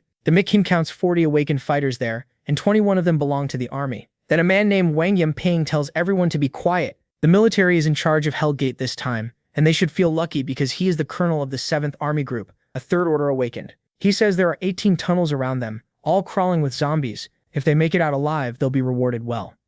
Each tunnel will be handled by a team of 3 to keep things efficient and increase profits. Bigger groups mean smaller shares. Once they reach the 7th floor, all tunnels connect, and everyone will fight the elite mutant together. He explains that they have 4 third-order fighters and 10 military awakens at peak second order. People can pair up and follow one of them. At first, everyone likes the idea. Then Yanpeng adds the catch. Follow a third-order fighter and you give up 70% of your loot. Follow a peak second-order one, and it's 50%. In return, they'll do their best to keep you alive. He tells the third-order and peak second-order fighters to step forward, while everyone else steps back, then orders the others to choose. A lot of people hesitate, and then Yu Ming, a rookie third-order fighter, steps out and says the Demon Hunter Corporation only takes 50%, even while leading advanced second-order teams. The Mick didn't expect to see a third-order fighter among the regular awakened, especially one from the famous civilian group, the Demon Hunter Corporation. Right after that, Huan Kai also steps forward. He's a rookie third-order too, and he says he'll only take 50%, just like the advanced second-order leaders. The Mac is shocked to see Huan Kai here. That aura feels familiar, and then he spots Ye Lin. Once Ye Lin recognizes him, the Mac feels that same killing intent, and realizes this is the third-order fighter, who followed him a few days ago. Still, a farming group wouldn't come into a dangerous third-order dungeon like this, so he figures Huan Kai is probably alone. That makes this meeting a coincidence, but a bad one. Now it's too late to switch disguises. Luckily, his ultimate skills are ready. If needed, he'll handle this the hard way, and wait for a chance to erase Huan Kai later. Huan Kai sneers that he may have lost him before, but now the mech walked right into his hands. Linlan warns that this boy has a very strong ability, so the mech decides he'll wait until Huan Kai uses his ultimate before making his move. Then the mech questions Huan Kai's third-order claim and says he'll only take 40% from anyone who joins him. The others are unsure. He doesn't have the pressure or presence the other third orders give off. He seems too normal, and that makes him hard to trust, even if his price is lower. Huan Kai turns to Yahello and challenges him, clearly not buying it. The mech answers that pretending to be third order in a dungeon like this would be suicide. One of the Awakened asks the Colonel to judge Yehlin's level, since he has the best perception there. The Colonel says he can't be certain yet, but Yehlin's blue equipment is already beyond what a normal second-order fighter should have. And besides, only an idiot would fake being third order in a place like this. With only a minute left before the dungeon begins, everyone has to choose who they'll follow. The mech starts wondering if no one will pick him, when Huan Kai cuts in, asking what kind of third-order joke this is. Who would believe him at a time like this? According to Huan Kai, the only real options are following a second-order army Awakened, or taking the 2 pieces of trash nobody else wants. That's when a girl introduces herself as Li Qi, a long-range conjurer, and asks to join him. A man named Zhang Bin follows, saying he's a willpower class Awakened. The mech accepts and tells them both to stay with him. With the team set, it's time to move in. The mech says they'll take Tunnel 18, and as they head inside, he asks about their specialties. Li Qi explains that she's a conjurer with up to 3 skills, but they all came from first order, so she might be a little weak. Zhang Bin says he's in the willpower class and carries a spiritual machine gun, so suppressing first-order mutants shouldn't be a problem. The mech quickly sees that both of them are pretty weak. They apologize, and Zhang Bin admits they never would have come here if circumstances hadn't forced them. Still, they insist they're not useless. The mech tells them not to worry. Since he accepted a protection cut, he'll make sure they both leave alive. Right then, he senses the monsters and warns them to get ready for first contact. He says there are 473 zombies ahead, including 2 first-order ones. They're stunned and ask how he knows the exact number. To them, that sounds like the kind of skill only a third-order fighter would have. The mech moves out and says the early floors are easy, so he's saving as much spiritual energy as possible for later. He plans to clear everything up to the 7th floor using only basic skills, no weapon enchantments and no ultimates. They watch his quick, smooth movements, and Zhang Bin realizes he doesn't seem to be using spiritual energy at all. It's just raw fighting skill. The mech clears the first floor fast, and they don't even get a chance to fight. The first-order mutant there is a worm, and it drops 170 spiritual crystals. Li Qi is shocked because they did almost nothing, and still got 60 spiritual crystals and 600 credits. Zhang Bin says they clearly picked the right place and the right leader. The mech points out that 1 spiritual crystal is worth 10 credits, so his share alone is already 4,800, and that's before commission. Sometime later, on the 7th floor, the army members complain that they've already been waiting 5 minutes, and ask where Yahello is. Huan Kai once again says the mech was a fake, while Yamping says that makes no sense, since even the second-order teams arrived a while ago. Huan Kai claims this kid is probably struggling just to handle first-order mutants without using his ultimate skills. He wants to see how the mech deals with a peak second-order mutant, because if he doesn't use his ultimates, the monster will rip him apart, and if he does, Huan Kai plans to finish him off. Just then, the mech arrives and says they're here. Yamping says he finally made it. Since everyone's gathered, he explains that clearing the 7th floor requires beating at least 5 peak second-order mutants. To get the best rewards, each of the 7 third-order fighters will lure 1 mutant, while the remaining teams join forces against another. He reminds them that if things get out of control, they can call for help. They'll just have to split the loot. The mech doesn't like that idea, but says his group will manage. Li Qi and Zhang Bin quietly think back on the trip. Li Qi says Yanlin was insanely fast on the early floors, but on the 6th floor, when they fought those peak first-order crystal ants, he was clearly struggling. He's definitely fast, but his attacks don't seem that strong. Zhang Bin says maybe he's really still holding back, and for now, they should trust Yahello. That's when the 8 peak second-order mutants get triggered and rush in. The mech notices right away. He sees they're lined up almost perfectly. If he wipes them out before anyone else even attacks, nobody can blame him for being too efficient. Huan Kai figures his chance has finally come. The moment he spots his target, he moves in. The mech thinks it's a shame he can't deal with Huan Kai yet. With the military nearby, he has to be careful and wait. So for now, he decides to use the celestial light trap. Everyone is stunned. Yellen erased all of them in one strike. Even Ferrando, or a mid-third order fighter, couldn't one-shot one of those monsters. Huan Kai is furious. Linlin warned him. Yellen's finisher was strong, but not this strong. Even the 2 following the mech are shocked by what he can really do. The mech looks at the mess and figures it should be worth around 50 to 60,000 credits. Once the rewards are counted, the 2 are stunned to learn they made 900 credits without lifting a finger. That's more than they make in half a year. Yan Ping tells the mech he was clearly hiding his real strength and admits that attack was impressive. The mech apologizes, saying he misjudged his skill's power and it just happened. Huang Kai complains that the mech destroyed everything and left nothing for the others. He says he doesn't care how strong Yolen is. There's still such a thing as fair play, especially in front of the army. The mech realizes Huang Kai is trying to stir up trouble on purpose, using the army to pressure him. Huang Kai meanwhile assumes that huge finisher is already spent, so now he wants to push him a little and see what happens. The mech tells everyone they can still lure out more monsters since this area doesn't have a force clear condition. There should still be more peak second order creatures around, so they can just act like that last wave never happened. He even promises not to interfere next time. But Huang Kai snaps back, asking how he dares to talk like that. Does he think he's above everyone else, or is he trying to show off in front of Colonel Yan Ping? Yan Ping shuts him down, saying infighting is the last thing they need on a group expedition. Having a strong ally is a good thing, and Yellen is right, they should just trigger another wave. Huang Kai says that unless everyone is compensated for the last wave, then Yellen should handle another second-order monster by himself. The extra clear reward should go to everyone else as compensation. He claims that would satisfy the group, then asks the mech if he minds taking another wave. Truth is, Huang Kai wants a closer look at the gap between Yellen's earlier showing and what he's doing now. The mech agrees without hesitation. In his head, he knows that bastard Huang Kai failed to turn the team against him, so now he's trying to force his hand with another peak second-order monster. In the manga, he'd need to save Sword Storm for the third-order enemy on the 14th floor, and keep Dimensional Cut for emergencies. The last wave arrives, and the mech tells himself this is fine because this time he'll rely on his combat skill and his gear enchantments. Taking down one monster shouldn't be too hard, and maybe he can even bait Huang Kai into making a mistake. His target is a defense-type crocodile. To him, that's actually good news, because his plan is to chip away at it and keep moving until it wears down. He opens with a full cut, but it goes badly. His raw strength is still too low, and the hit barely gets through the creature's defenses.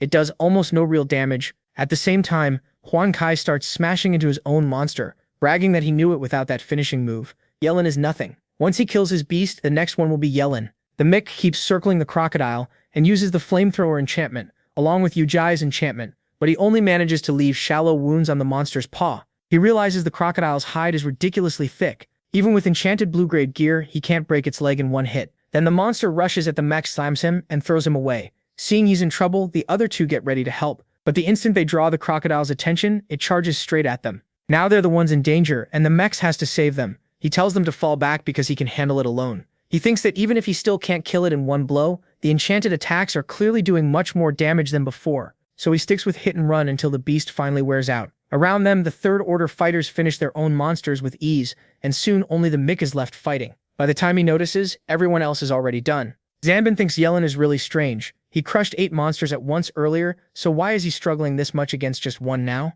Yanbin is confused too. Yellen's damage seems way too low. Without those enchanted blue items, he'd probably only be around peak second order at best, and that makes no sense. The mech realizes that now everyone's finished. Huang Kai is probably about to make his move, so he stays on guard. Right on cue, Huang Kai tells him not to push too hard because he's coming to help. The mech sees him closing in and instantly understands the plan. Huang Kai wants to kill him and steal the monster's final blow. For Huang Kai, it's worth trying because the crocodile is almost dead, but the mech won't let that happen. He activates all his enchantments at once, using the Thunder Boot and the Lightning Cloak, then raises both swords and leaps onto the monster with Flaming Flame and the blood-fueled gut-ripping burst. Huang Kai arrives too, swinging the Golden Jar hammer. The mech blocks with Blood Soul armor and knocks him away, then readies the leg blade from the weakening armor and kills the crocodile in one strike, ripping off its head. With Huang Kai sent flying, Yen Pin remarks that Yellen clearly didn't need help at all. Huang Kai hates that. He thinks the mech is just abusing that damn gear from Lin Lan, and there's no way his spiritual energy should last this long. He figures the mech might flee this dungeon at any time,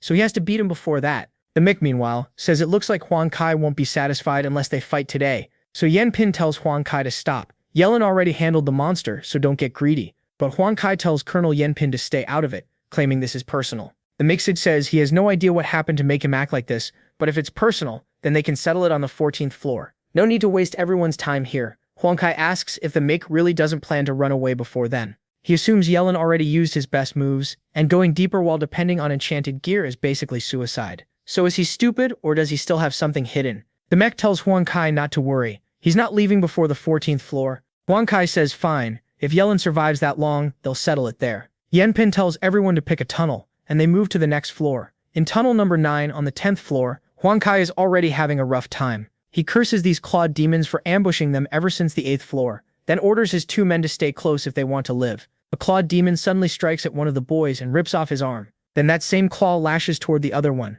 But Huang Kai steps in to intercept while trying to track down another clawed demon. He attacks, but the claw pulls back and escapes. Then another strike comes from behind and nearly catches him, clipping Huang Kai's face. One of the boys saves him with spiritual projectiles and rapid shots. Huang Kai loses it, raging that the thing almost took his eye. Then he says things have changed. He's taking 90% of the rewards, and if they don't like it, they can go alone. They complain, but Huang Kai reminds them they have no choice except relying on him. He shuts them up and asks if they want to live or want money. They'd better choose carefully. If they have no objections, they should follow him. But while running, he realizes too late that both of them were killed after he left them behind. Now he's alone. As for Yan Ping, he keeps his two teammates protected, and they start thinking this floor is easy. Then one of them dies instantly, and they spot a zombie stinger clinging to the ceiling, almost like it's mocking them. With the mech, it's different. He guides his two teammates with quick directions left, then right, telling them to stay close and not fall behind. Soon they hear someone crying for help. Leaky says the other tunnels sound like total chaos, while Zanbin points out that aside from being a little out of breath, this has been way easier than the first 7 floors.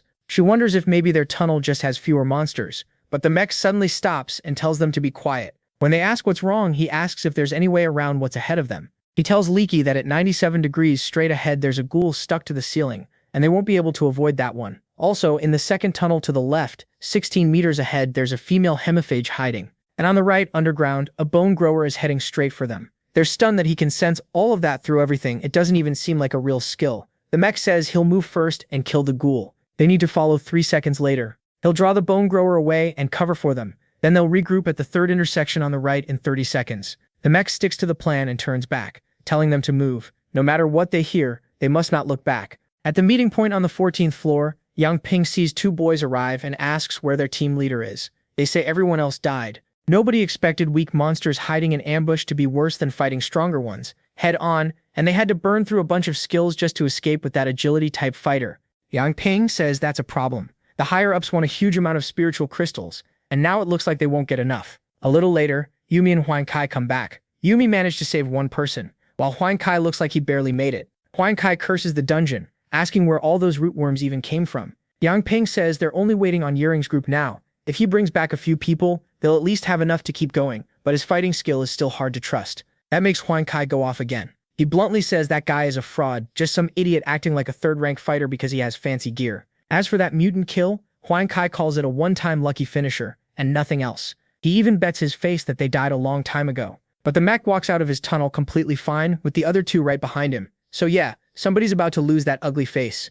Everyone is stunned. The mech came back without a scratch, and seeing him alive leaves them speechless. Yang Ping points out that he's not just alive, he isn't hurt at all. They can't figure out how that's possible. Li says Yiring helped them avoid most of the mutants, and Zhang asks why the others look so miserable if they managed to dodge so much. The group goes quiet in embarrassment, and the mech asks one thing. Who was it that bet their face on his team getting wiped out? Huang Kai immediately argues it doesn't count. He claims the mech must have spent a lot of time in dungeons like this, and memorizing rotes is basically cheating. Yang Ping shuts that down right away. Dungeon layouts are random every time, so that's impossible. He decides the mech must have some special ability for avoiding danger, and if the military can recruit him, he'd be a huge asset. Huang Kai finally realizes the mech wasn't cheating. His real strength is clearly nothing like what Huang Kai first thought, so now he'll have to watch him more carefully. The mech asks if Huang Kai is going to take back what he said, but Yang Ping cuts in and says they need to deal with the 3rd mutant first, so they should focus on that. The mech agrees to follow the plan. Yang Ping explains there are 2 first-rank 3rd-level mutants on this floor.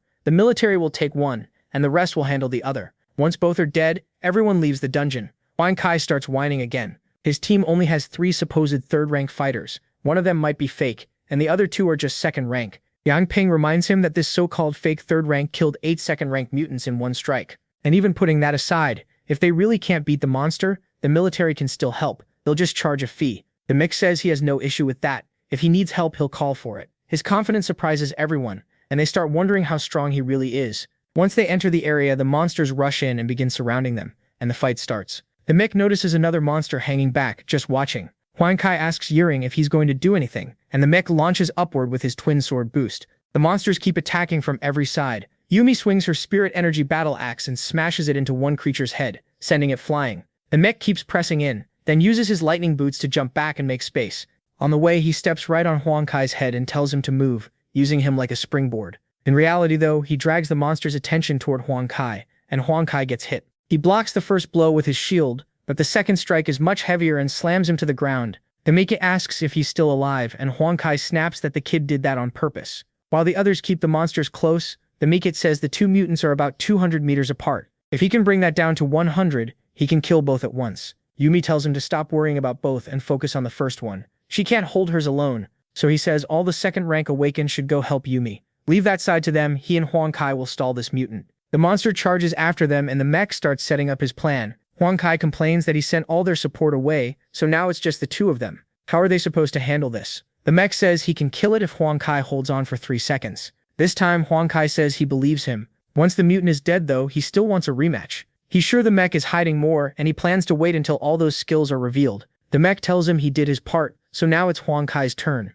Another 50 meters should be enough, and he tells him to block again. Huang Kai gets furious, while the monsters start closing in on Yangping's side. The Mickey warns the colonel to run. They're coming together. Yangping turns around and gets slammed away before he can react. Then the Mickey tells everyone to fall back because he's about to use his supreme skill. He orders them to run, while thinking it'd be better to let the two mutants bunch up first. Instead, he throws out a weak move to grab the monster's attention, and Yangping realizes this looks nothing like the attack the mech used earlier to wipe out those mutants. Huang Kai yells that this isn't any supreme skill. The mech says the two mutants are together now, with Huang Kai stuck in the middle. Perfect timing. Then he unleashes Sword Explosion Storm, firing his blades straight at them and wiping out both mutants along with Huang Kai. Everyone is left shocked by how terrifying that power is. Even if he stole both kills, nobody can complain. He could have wiped out the whole group with that same attack. Huang Kai, meanwhile, realizes the Mikas isn't just some basic third-rank fighter. He might be mid-tier third rank or even higher. Compared to that, first-class third ranks like them don't even measure up. Then the Mix shouts at Huang Kai,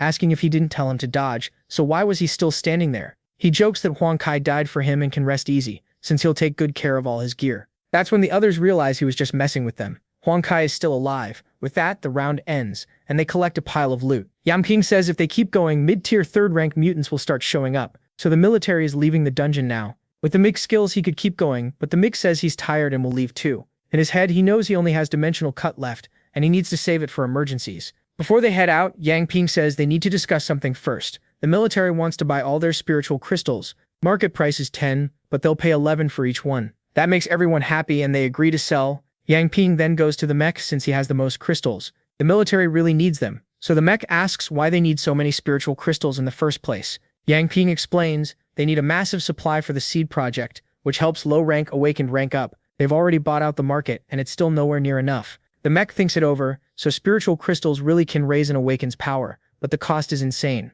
A first-rank first-class fighter needs 10,000 crystals just to reach mid-tier, and getting into high second rank takes at least 1,000,000 credits. Yangping calls to him again, but the mech is still thinking about how much the military is pouring into the seed project. He says he'll think about it first. He has 27,000 spiritual crystals and asks if they can round the price to 300,000 credits for all of them. Yangping says he would have rounded it up even without being asked. Then he asks if the mech wants to clear more dungeons like this. The mech says no. Running the same dungeon over and over with the same group lowers the rewards, so it isn't worth it. Yangping asks if he plans to take different people in and farm the dungeon that way. If he does, General Tang is going to notice. Then he admits the truth. They're gathering all these crystals for General Tang's second son. That kid just entered the third sequence, and Yangping believes he'll become a third-rank awakened someday, maybe even break into the fourth rank. The mech tells him to shut up and disappear as soon as the deal is done. After he leaves, the mech thinks he'd been happy making money fast, but compared to the resources the military can throw around, what he's earning is basically trash, and people boosted by the seed project will end up with unstable power.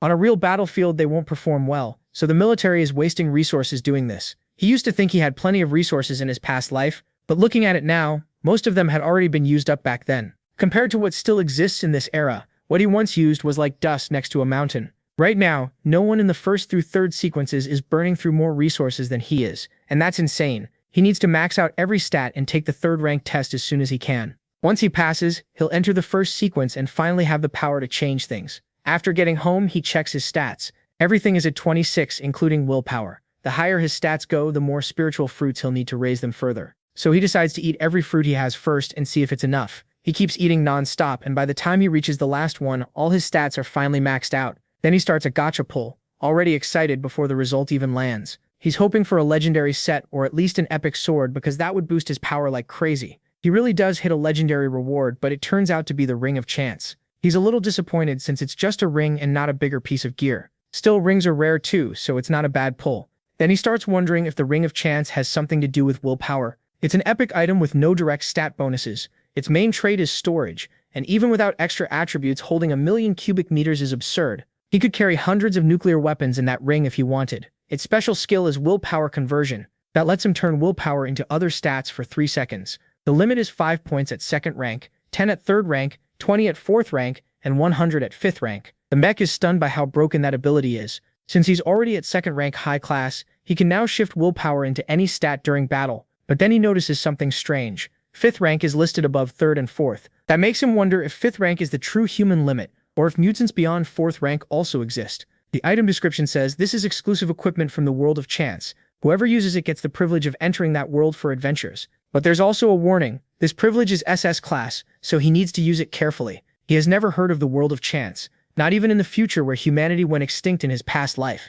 He starts to wonder if that's a place where 5th rank mutants exist. At that point, he realizes the ring may be tied to a huge mystery in the future, so there's no way he can sell it. He tells Fugi to sell the Warhammer, the Golden Shield, and all the upgrade items, then use the money to buy spiritual fruits. Fugi agrees, but the system reminds him that normal fruits can't raise stats past 30. If he wants to go higher, he'll need high-rank spiritual fruits, so he tells Fugi to buy those too after selling everything. He's already close to the 2nd rank cap of 31 points. The zombie horde in Tianfeng's safe zone will begin in 2 days, and his supreme skills should be ready by then. He wants to max out his stats first, shock everyone when the horde starts, and then take the 3rd rank test. He's sure that once that happens, no one will be able to turn him away. But Fugi comes back with bad news. There aren't any high-rank spiritual fruits left on the market. The mechs is shocked, and Fugi explains that all of them were bought by the military. That makes the mechs wonder if he should talk to Xiang Yang now. Before he can decide, Xiang Yang calls him right away. The guy asks if he still remembers him, and the mech is caught off guard. He had just been thinking about Xiang Yang, so now he's even wondering if this kid has telepathy. Xiang Yang explains that the Chenshen merchant group found an A-class supernatural dungeon forming. They want him to lead a team to clear it, so he thought of inviting the mech too. According to him, the risk is low, and the rewards are great.